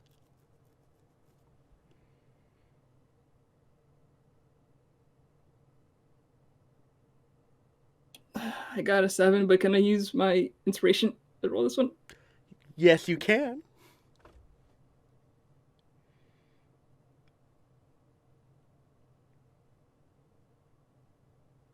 The first one was better, but I got a 6. You do find that there are several people from your work crew that are amongst the undead. There's Paulin, Jorbin, Mr. Frankie, and Miss Wilkinson. All part of the they were people that lived in that little village area that you guys were at that had where everything was on fire. It was several of the people from that section of the logging community.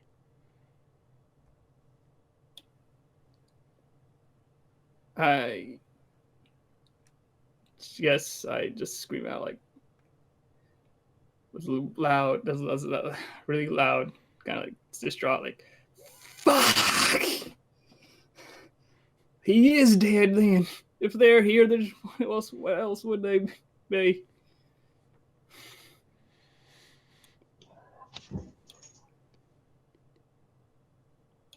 Well, what are we going to... I don't know what to do. Jeffrey, double time. I'm having trouble with this one. All right. We got to go talk to whoever's there, okay? Because they did this to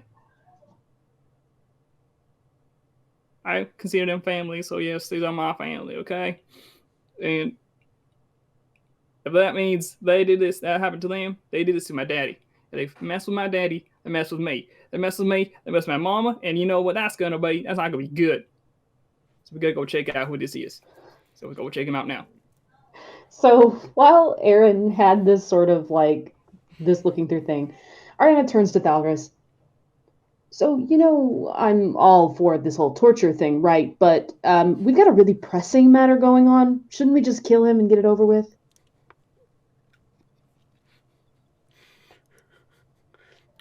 Will this be Steven's last game? I think I need to pay more attention to what's going on with Aaron right now. I think he needs us more than this one. So kill him. Tie up that loose end. I'm going to leave him here. And I'm going to go follow Aaron. All right, so you dip back into the previous room, and you see him just, like, upset. Just irate and angry and just sad and morose all combined into one as he's, like, leafing through zombies.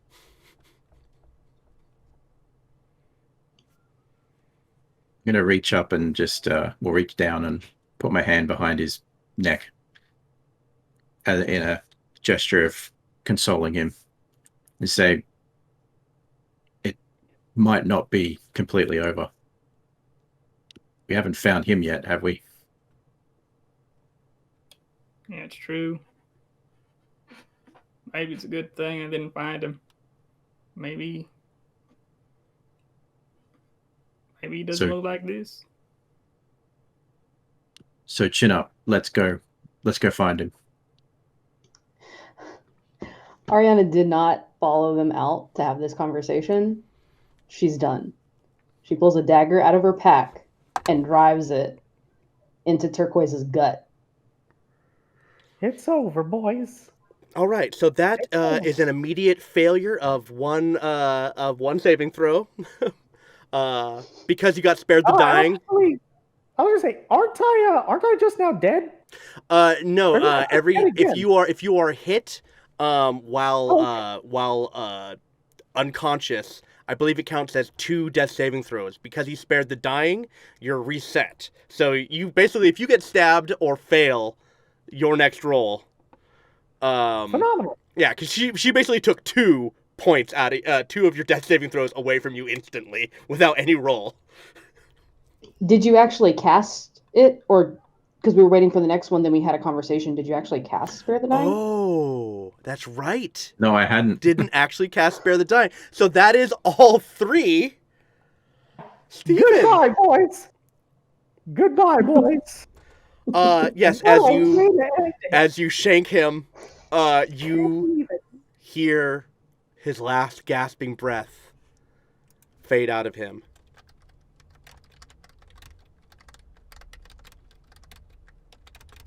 I pull my dagger back out, and it's coated in his blood. And I take a deep breath. And I said, as the blood is just starting to run out and like fall on the ground, so it's doing the whole, like, when you string up a deer and then bleed it, except I didn't hit a major artery. And I look at him, and then like he's already dead. But I get in at face level and say, "You could have been great." Could have been a contender. You could have been a contender, kid.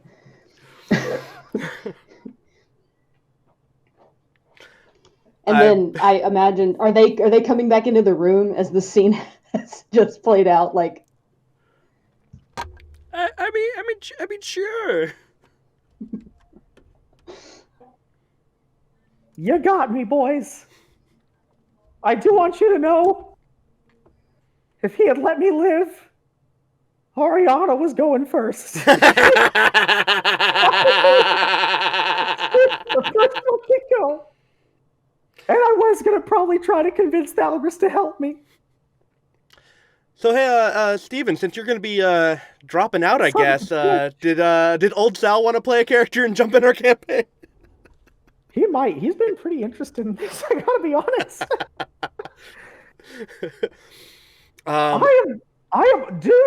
Okay, like, not jokingly, the last 10 minutes of this, first of all, I am playing sad music, so it's really driving this to another level over here, but fucking, like, this was a heavy-ass couple minutes, dude. Like, I was murdered, I mean, by my own design, don't get me wrong, let's not overlook that. Like, my death scene? Fucking Aaron just had the fucking performance of a goddamn Emmy Award-winning TV show over there, rifling through dead bodies and finding out his whole village has been slaughtered. Thalgris was, like, buying time for me. The last 20 minutes of D&D have been, fucking wild. What a fucking way to end this. This has been a ride. Holy shit. I feel bad because, like, after this Survivor campaign is when you finally get to a town and you can, like, talk to people and buy stuff and, like, be like a regular D&D game. It was coming up in just a few sessions. Just a few. It was beautiful.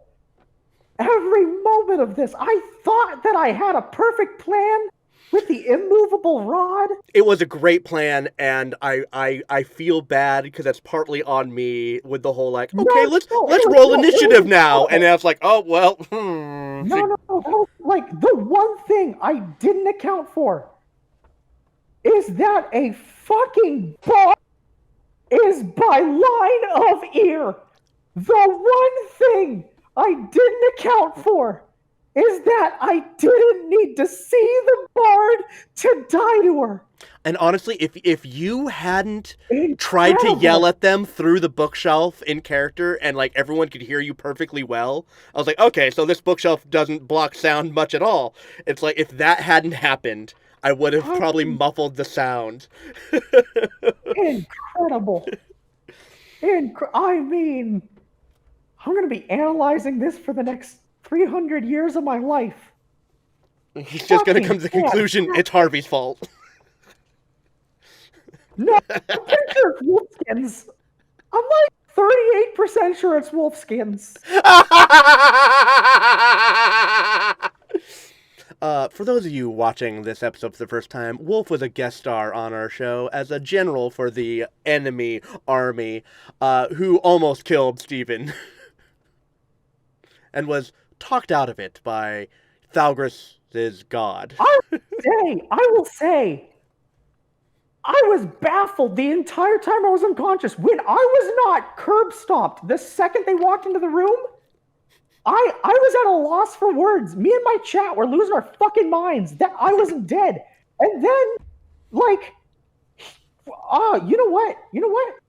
I'm just going to back out. You guys finish your game. If you want to talk about it at the end, we can. Okay. This is incredible. This was amazing. We'll talk to you later then. I'm going to watch the rest of this. This was amazing. Thank you all for having me for this long. This was amazing. Thanks, Steven. Oh, thank you all. This was fucking amazing. Oh my god. Yes, let's give a applause to our wonderful player villain. Goodbye. Oh, I only turned off part of it. I can think of no better way to have left. All right, here we go. Thalgris, Aaron, you return to see the knife just expel from the body, and the lifebloods fall upon the dirt of the earthen cellar floor. Look over at Ariana and give her one nod. Then I'm going to move down to my knees, light some incense, and start praying. Ooh, roll a religion check for me. This might change everything. 13. So Changes nothing. So his god, the thing he released, or whatever that was, doesn't care that I just killed whatever this thing that he was mildly beginning to take an interest in. I never said right? anything like that. Okay. Uh-oh. All right. So as that's going on, you see him still kind of mind still processing everything that's going on. All of a sudden, he just sees the dead hanging Turquoise. Like, what the hell was that for? I wipe the blood off of the dagger onto Turquoise's clothes, on his pants or whatever, and then turn around, put the knife back in its holster, look at Aaron and say, I made a choice that no one else is willing to make. Sometimes the worst monsters are your own friends. Do you have a problem with what I did? Here's the thing. I know y'all hated him. He was a bit of a butthead, I will admit that. And the first chat was kind of funny. We'll admit that, because that was kind of funny. But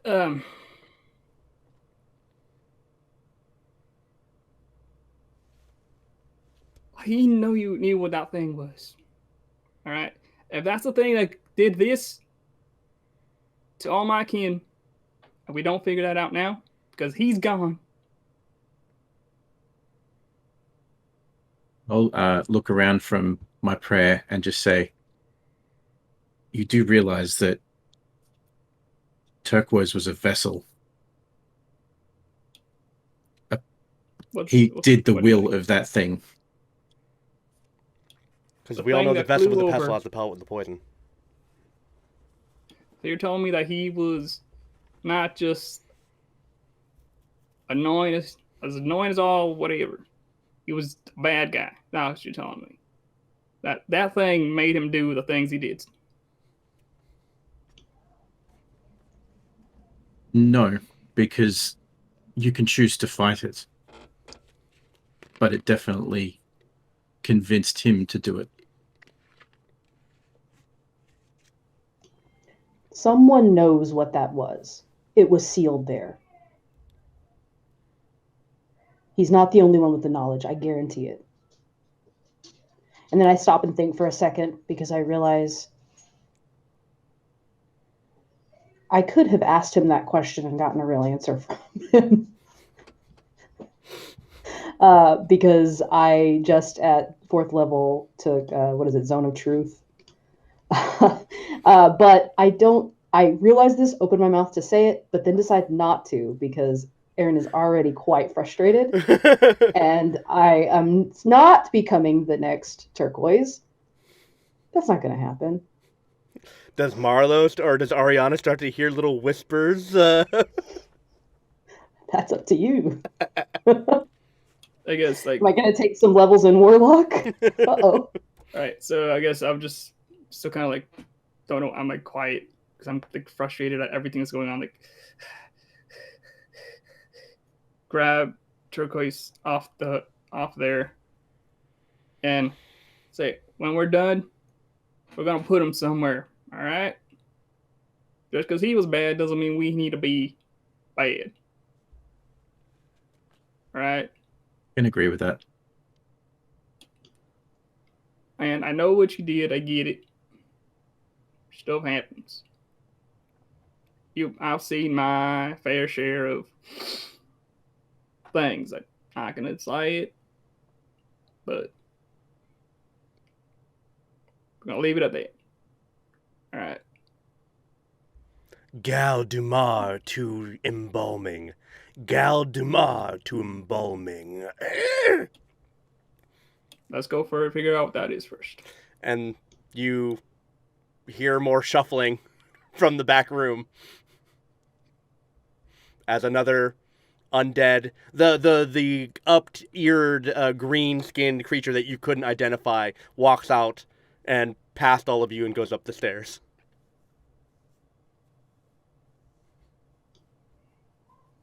Yeah, I think I'm following him.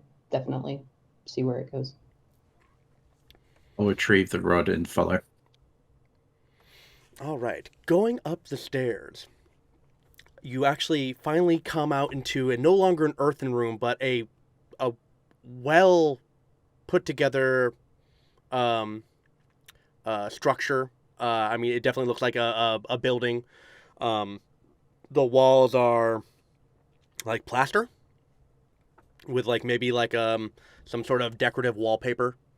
There seems to be also kind of a small like a storage closet that leads to the basement stairs that you were at, and there's a set of double doors that are directly to your left. It's a very small room. There's like maybe 15 feet wide by 20 feet long, and there's just another empty abandoned crate in the corner, some debris. Gal Ducat opens up the double doors. Doesn't even like use its hands, just kind of walks into them, and they just swing open, and kind of like saloon doors. They just kind of swing back and forth as it walks through into the next room. And you can see in that next room there's like an old couch and a table, like kind of like maybe like a break room of some kind. That's all very old, dusty, cobwebs everywhere. Strangely enough, the roots that were interweaving everywhere with the different lights, as it comes up into this area, you see that from the earthen cellar, those roots go behind the plaster walls, and so when you're actually up here, you no longer see any of that glow, but you do see, ensconced in the wall, there is a small like orb that's giving off that dim light that you were seeing before. And so it's the same color, similar color as the roots that were down below, kind of like a bluish white.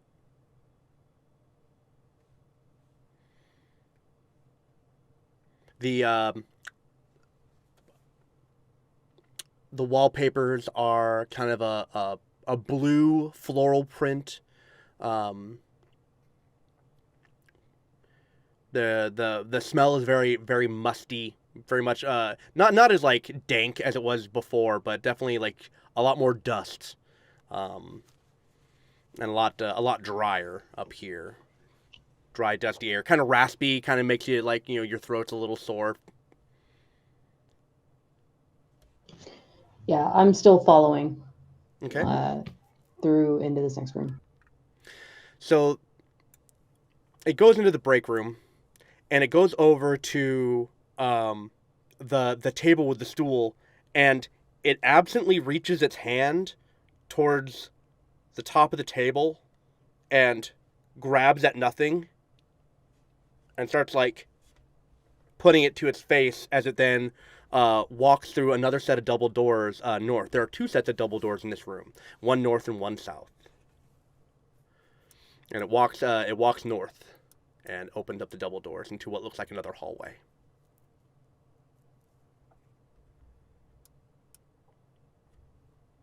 I'll push open the south door and look in before I move towards the north door. In the south door, you see what look like benches, like park benches, long park benches. But you know the material it's made out of is really sturdy. I mean, it doesn't look like any wood that you've seen before. A couple of tables, and it looks like there's like maybe a like a kitchen in the back. And maybe it looks like maybe like a cafeteria.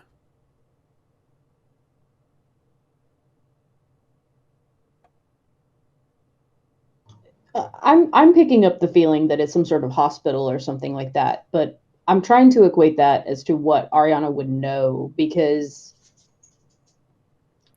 that probably wasn't a thing. This looks like it used to be a well-run, high society merchant establishment. Maybe like the cooking kitchens, but like far beyond what you see. It's like, though it is all very old and dilapidated, everything looks so different.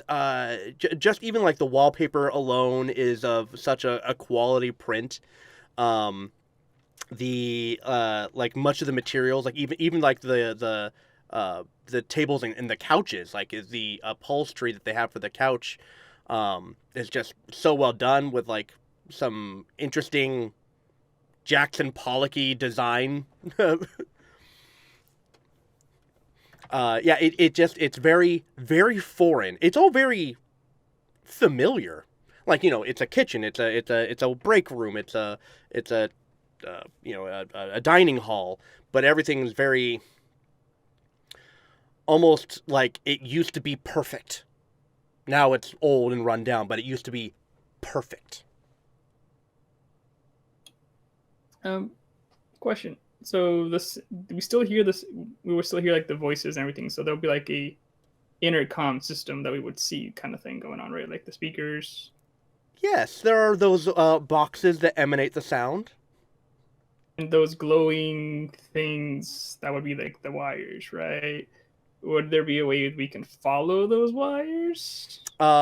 So if you were equating it to wires, it looks like downstairs the wires were all shown, but then when you went to where there's actual walls, not dirt, is when all the wires were then, like in a real home, are placed inside the walls. I'm still following that zombie. Oh, well, yeah, let's let Aaron pick. It's his choice. That all kind of came at once, so I'm not really sure.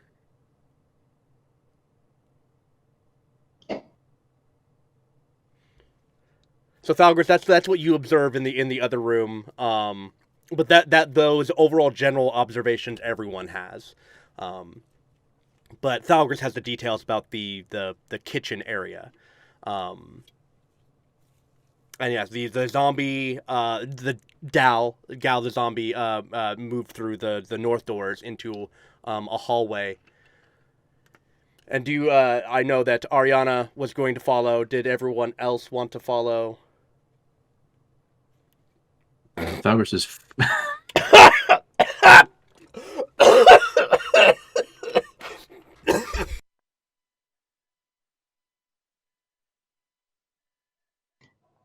I think you killed Harvey. I think he went down the wrong pipe.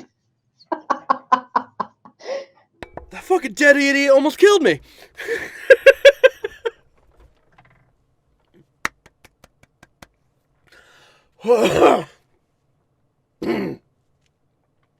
I'm just following wherever Aaron's going. Yeah, I'll follow. Camp Mama. Ariana. So I'll follow Ariana. As the zombie goes through the double doors and you follow behind, there's another set of double doors directly in front of you, but then there's a long hallway that's about 50 feet wide, or 50 feet long, 10 feet wide. And to your left, it looks like, or to the west, it looks like the room expands bigger. And you can kind of see like a long table and chairs. It looks kind of like a meeting room for nobles or something. Fancy chairs, look very comfortable, leather covered, a beautiful table, but once again also old, dusty, kitty, or is that doggy? Oh, it's a doggy. It's just a small dog. It's a very large cat. A very large rat, mayhaps. And in the room where where the hallway opens up and gets wider, there's two other sets of double doors. One also north, and one to the west. So from where you came through, there are three other exits, directly in front, down the hall into the north, and down the hall to the west.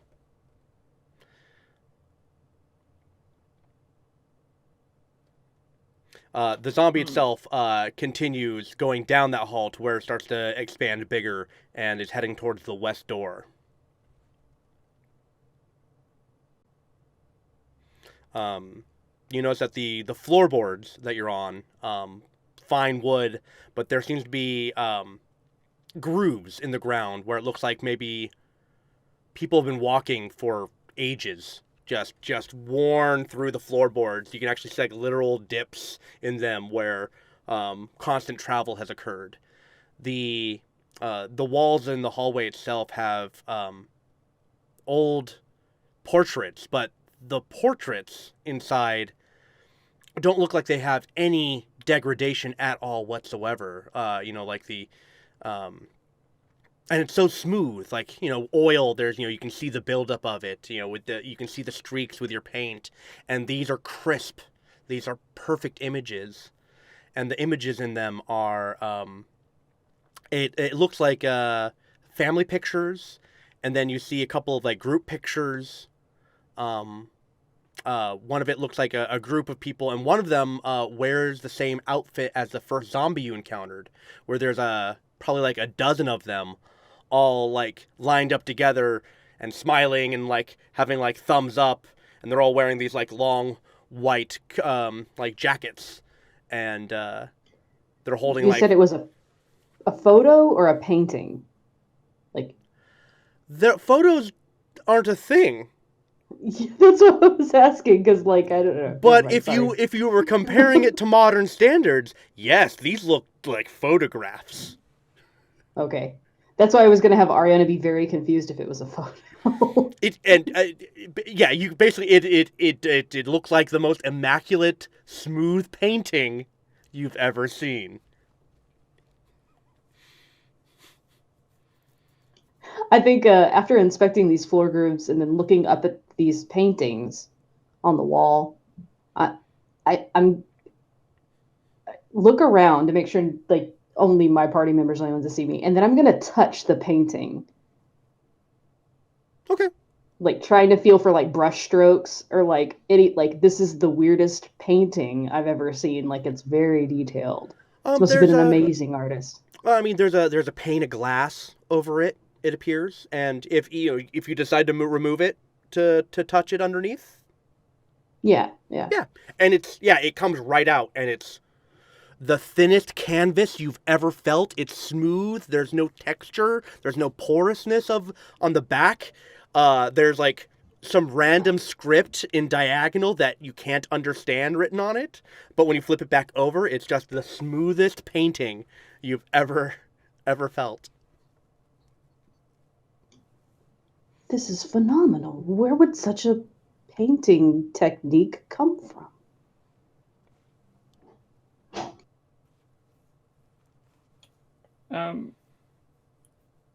Magic. As that's going, magic. Sorry, I don't know if I'm interrupting. Hopefully I'm not. But I just have a question. I do have my idea is to look for. I know I wouldn't know what it is as my character, but I'm looking for the place where they would be making the audio, the sound. I'm looking for the microphone, even though I wouldn't know what that is. You're looking for where the source of the sound is emanating from. Yes. It would be impossible to tell from here.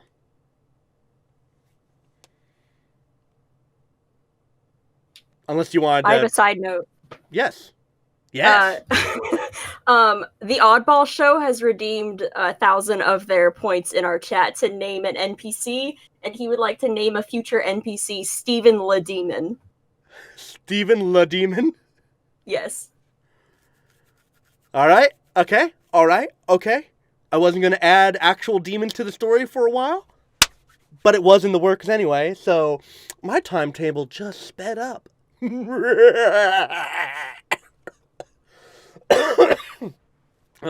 get all the fluid out. It's still in there. So it's too far from here. Okay, that's fine. Did I see her grab the photo? Yeah, yeah.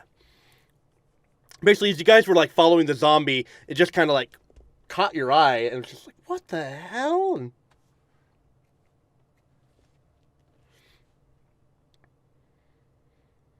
And by the time you're done investigating the portrait, the zombie has exited out the double doors to the west.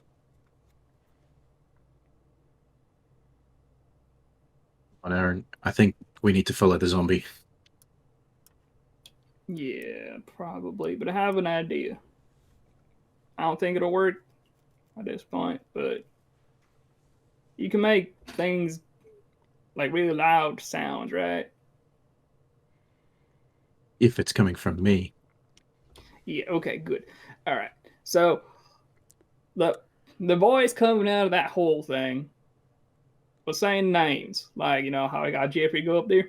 All right. So just because I need to make sure he's not dead, can you call my daddy's name and some random number? Because I don't know what the hell that number is.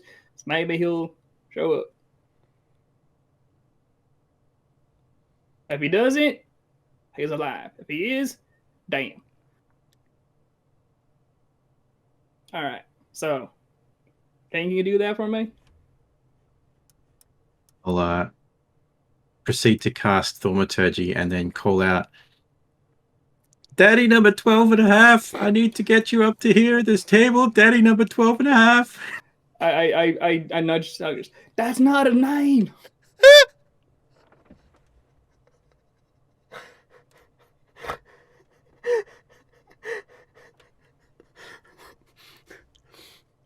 I never want to hear out of context, Daddy 12 and a half. I just never, I don't. I've seen movies that start this way.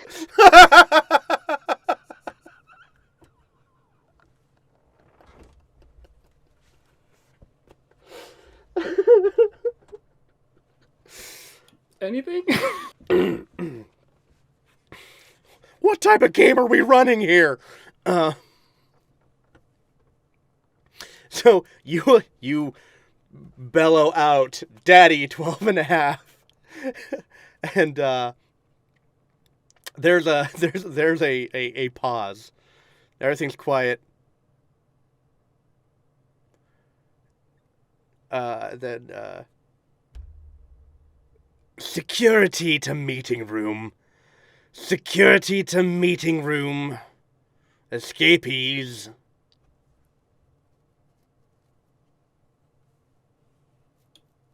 Well, I guess we got their attention.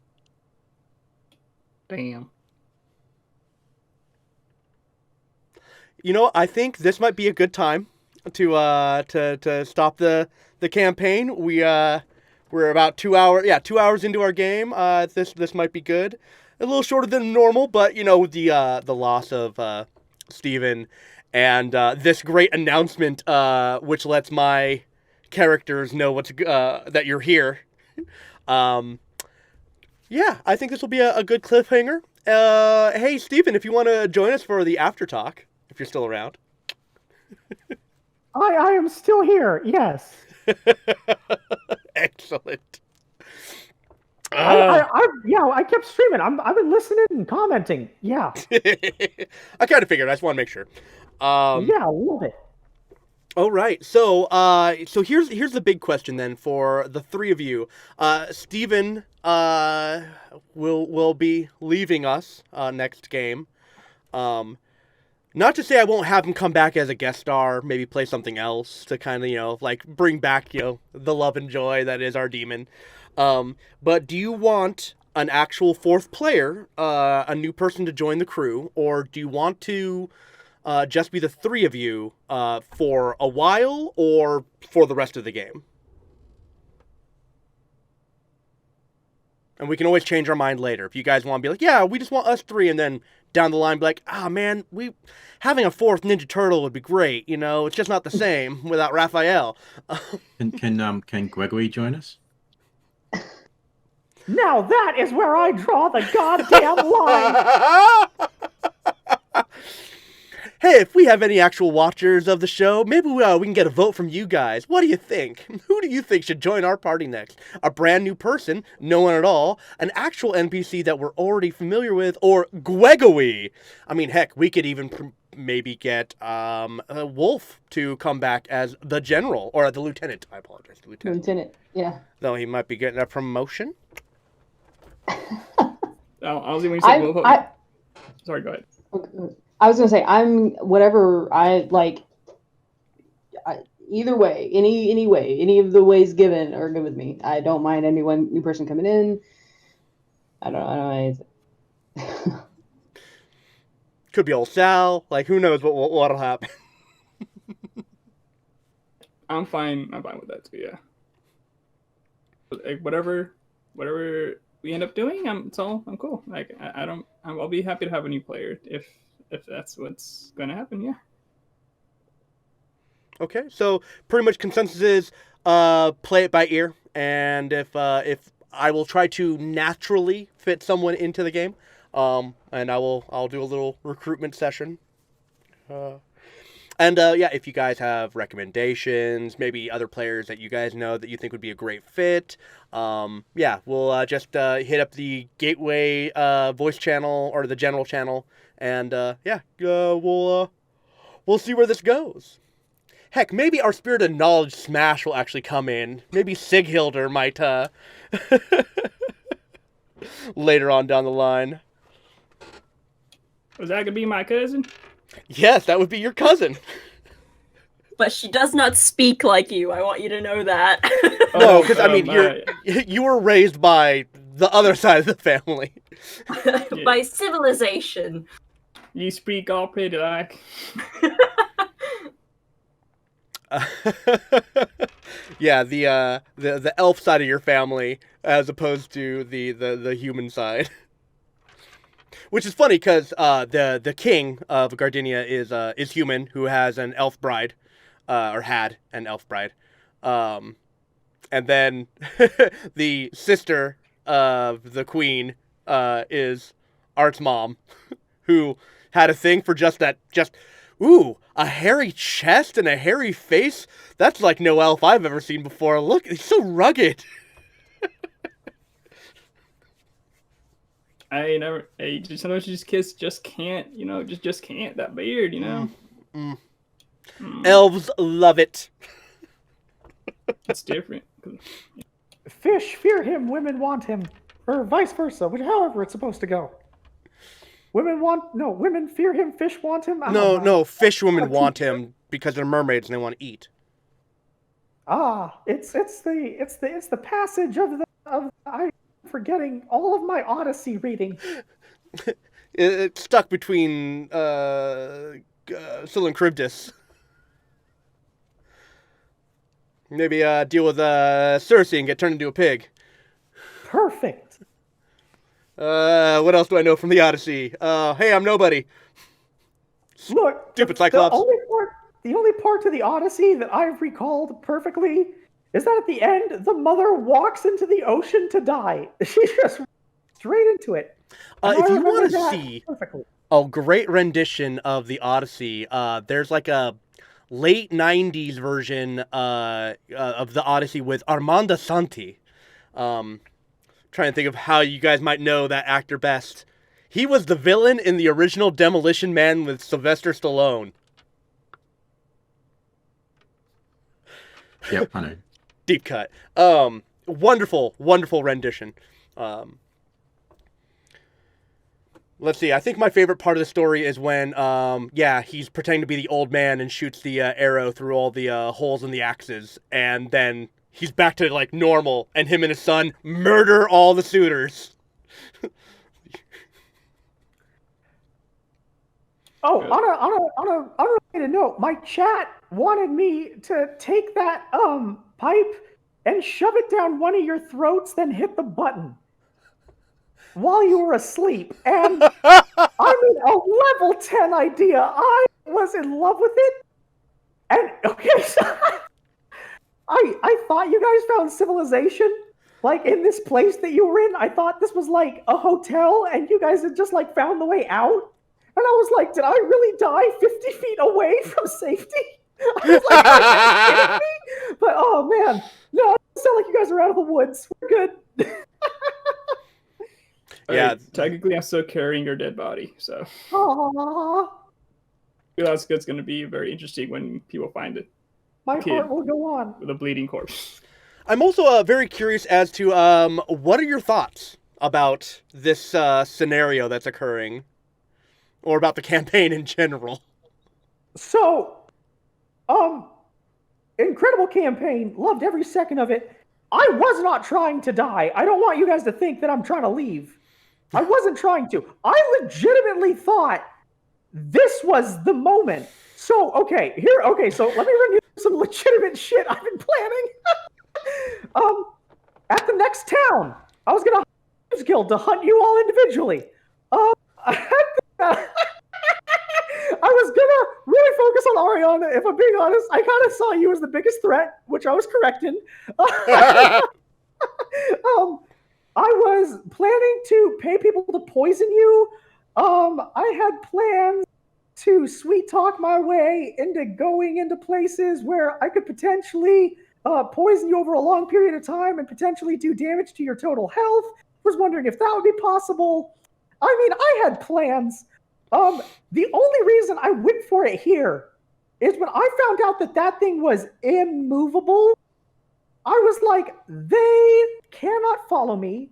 The shadow people are going to sandwich them the second I use my Thunder Shatter. They're going to be squished between me and the thing. If they can't see me, they can't hit me. And all I need to do is see in a general 5-foot space around them, and they're going to have their ears blown out. I was like legitimately playing. Like I was. It was a pretty good plan. In order to move an immovable rod without clicking the button, if they weren't trying to tear through the bookshelf, they'd have to make a 30 strength check. Yeah, maybe Falgris could pull some shit out, but I thought I was pretty safe. The best I can roll is a 24. I already tried to work on that. You'd only be able to do it on a nat 20. Or I would even and because it was such a narrow gap, only one of you would be able to push on it at a time. Heck, with disadvantage, because you'd only be able to like get one arm to push on it. That like it was a good plan. But Styx breaking through, like that was the best plan. And then Ariana with the fucking line of sound. Perfect.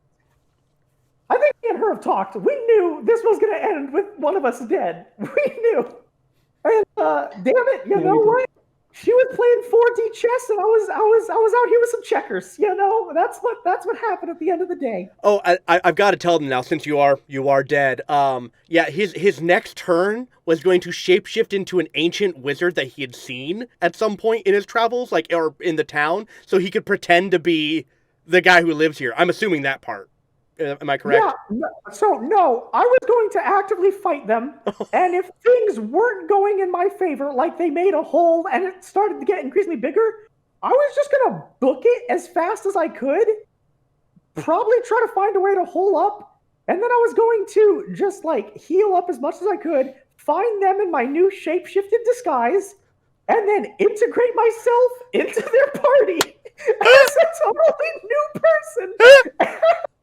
And the thing is, I can cast Transform Self at will because I'm my special warlock, so I can just keep doing it for forever. I could be whoever I wanted and needed to be in their party. Did you have no luck points left? I remember you took lucky. I used every luck point on that roll to try to keep them out. I was like, I knew that if that luck roll failed, to hide it from Thalgris.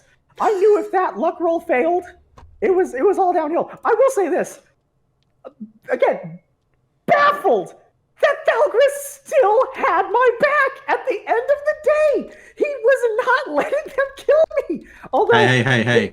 When I left the room, I knew it was going to happen. Oh damn! He was playing, dude. You all were playing 4D chess. 4D chess, my guy. I mean, level 10 performances all around. Oh, fantastic. Yeah, I did think that there was a possibility I could talk Thalgris into helping me, but at the end of it, it was going to take a lot longer. It was going to take a lot longer than I had. Yeah, the religion check, if he had made that, I would have had Shar come in and be like, such an asset should not be wasted, no matter how idiotic it is. Oh, man. Yeah, but God couldn't save you this time. Oh, I'm almost glad he didn't. I mean, this is not a second of this last game has been dull. Well, I'm glad you had fun, my man.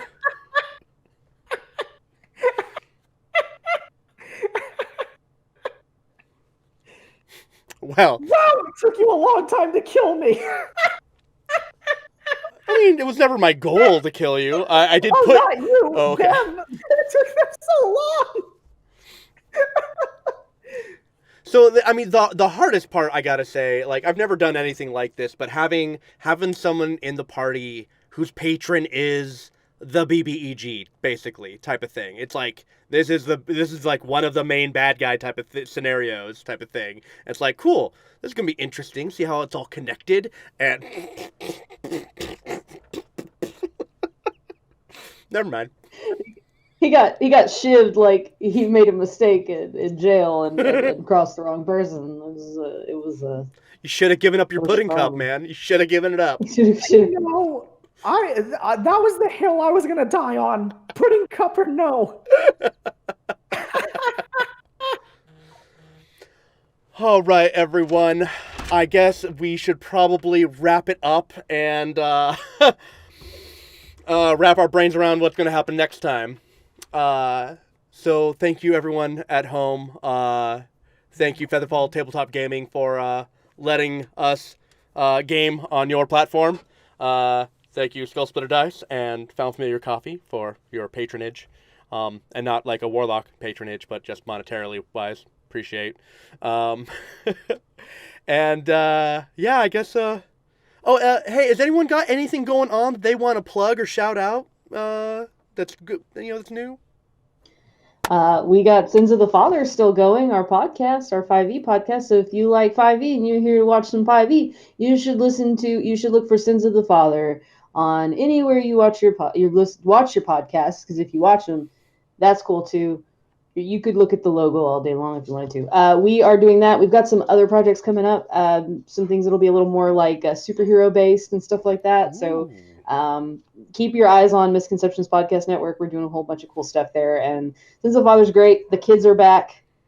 We had them leave for a while. We were all playing treasure hunting pirates. Now the kids are back, and the kids are just as ridiculous and outrageous as they have ever been. So check out my podcast. I'm the editor, and Ask Play Valia, another bard. So if you like 5e and you like me playing a bard, I'm playing a different type of bard, a normal type of a child who would never kill anybody like that. But yeah, Shame. shame. Not yet, anyway. Oh, you can also. Sorry. I was just gonna say she hasn't met a turquoise yet. So. I push people to some limits. You can also hear my actual persona of Harvey Barrel, the cybernetic mutant of the Wastelands, at the Afterworlds podcast. That's it. And don't forget. Yeah, and also if you guys want to follow me, I did start streaming. If you guys want to follow me, I'm on my streams.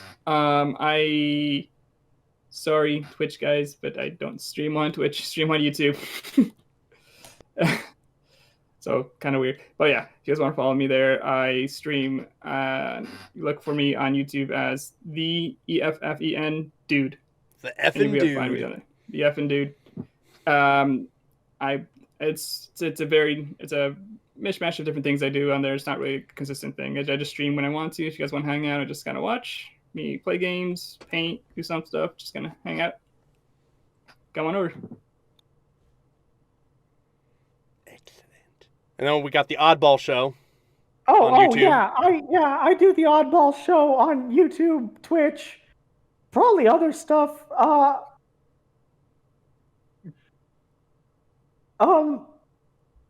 I do what Turquoise does in real life. I just really get under people's skin. But see, I'm smart enough to do it over the internet, where knives generally can't travel. So, you know, sooner or later somebody's gonna dox me, and I'm just gonna wake up to a knife in the gut. And you know what? I probably deserve it. But you know, until that day comes, we're gonna keep on keeping on. And we're gonna try to poison Oriana, but you know, that's different. That's different. And Smash, how can they contact you if they want non-metallic dice?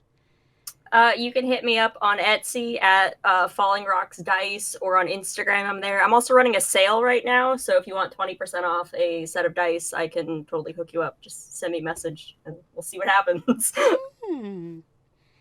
Hey, Thalgris, you got anything else going on? Not particularly. May consider streaming my game, which is a Rime with the Frost Maiden campaign. We are 4 sessions in now. We've only just moved to being everybody on camera in Discord, so we may move to streaming at some point, but it'll be on my channel. Awesome. So that's what we're all doing, and that's how all of you can find us doing other things. And with that, we bid you adieu. Say goodbye, everyone. Bye. See ya. And thank you, Stephen. Thank you, Stephen. This has been great. This will not be the last time we see him on this channel.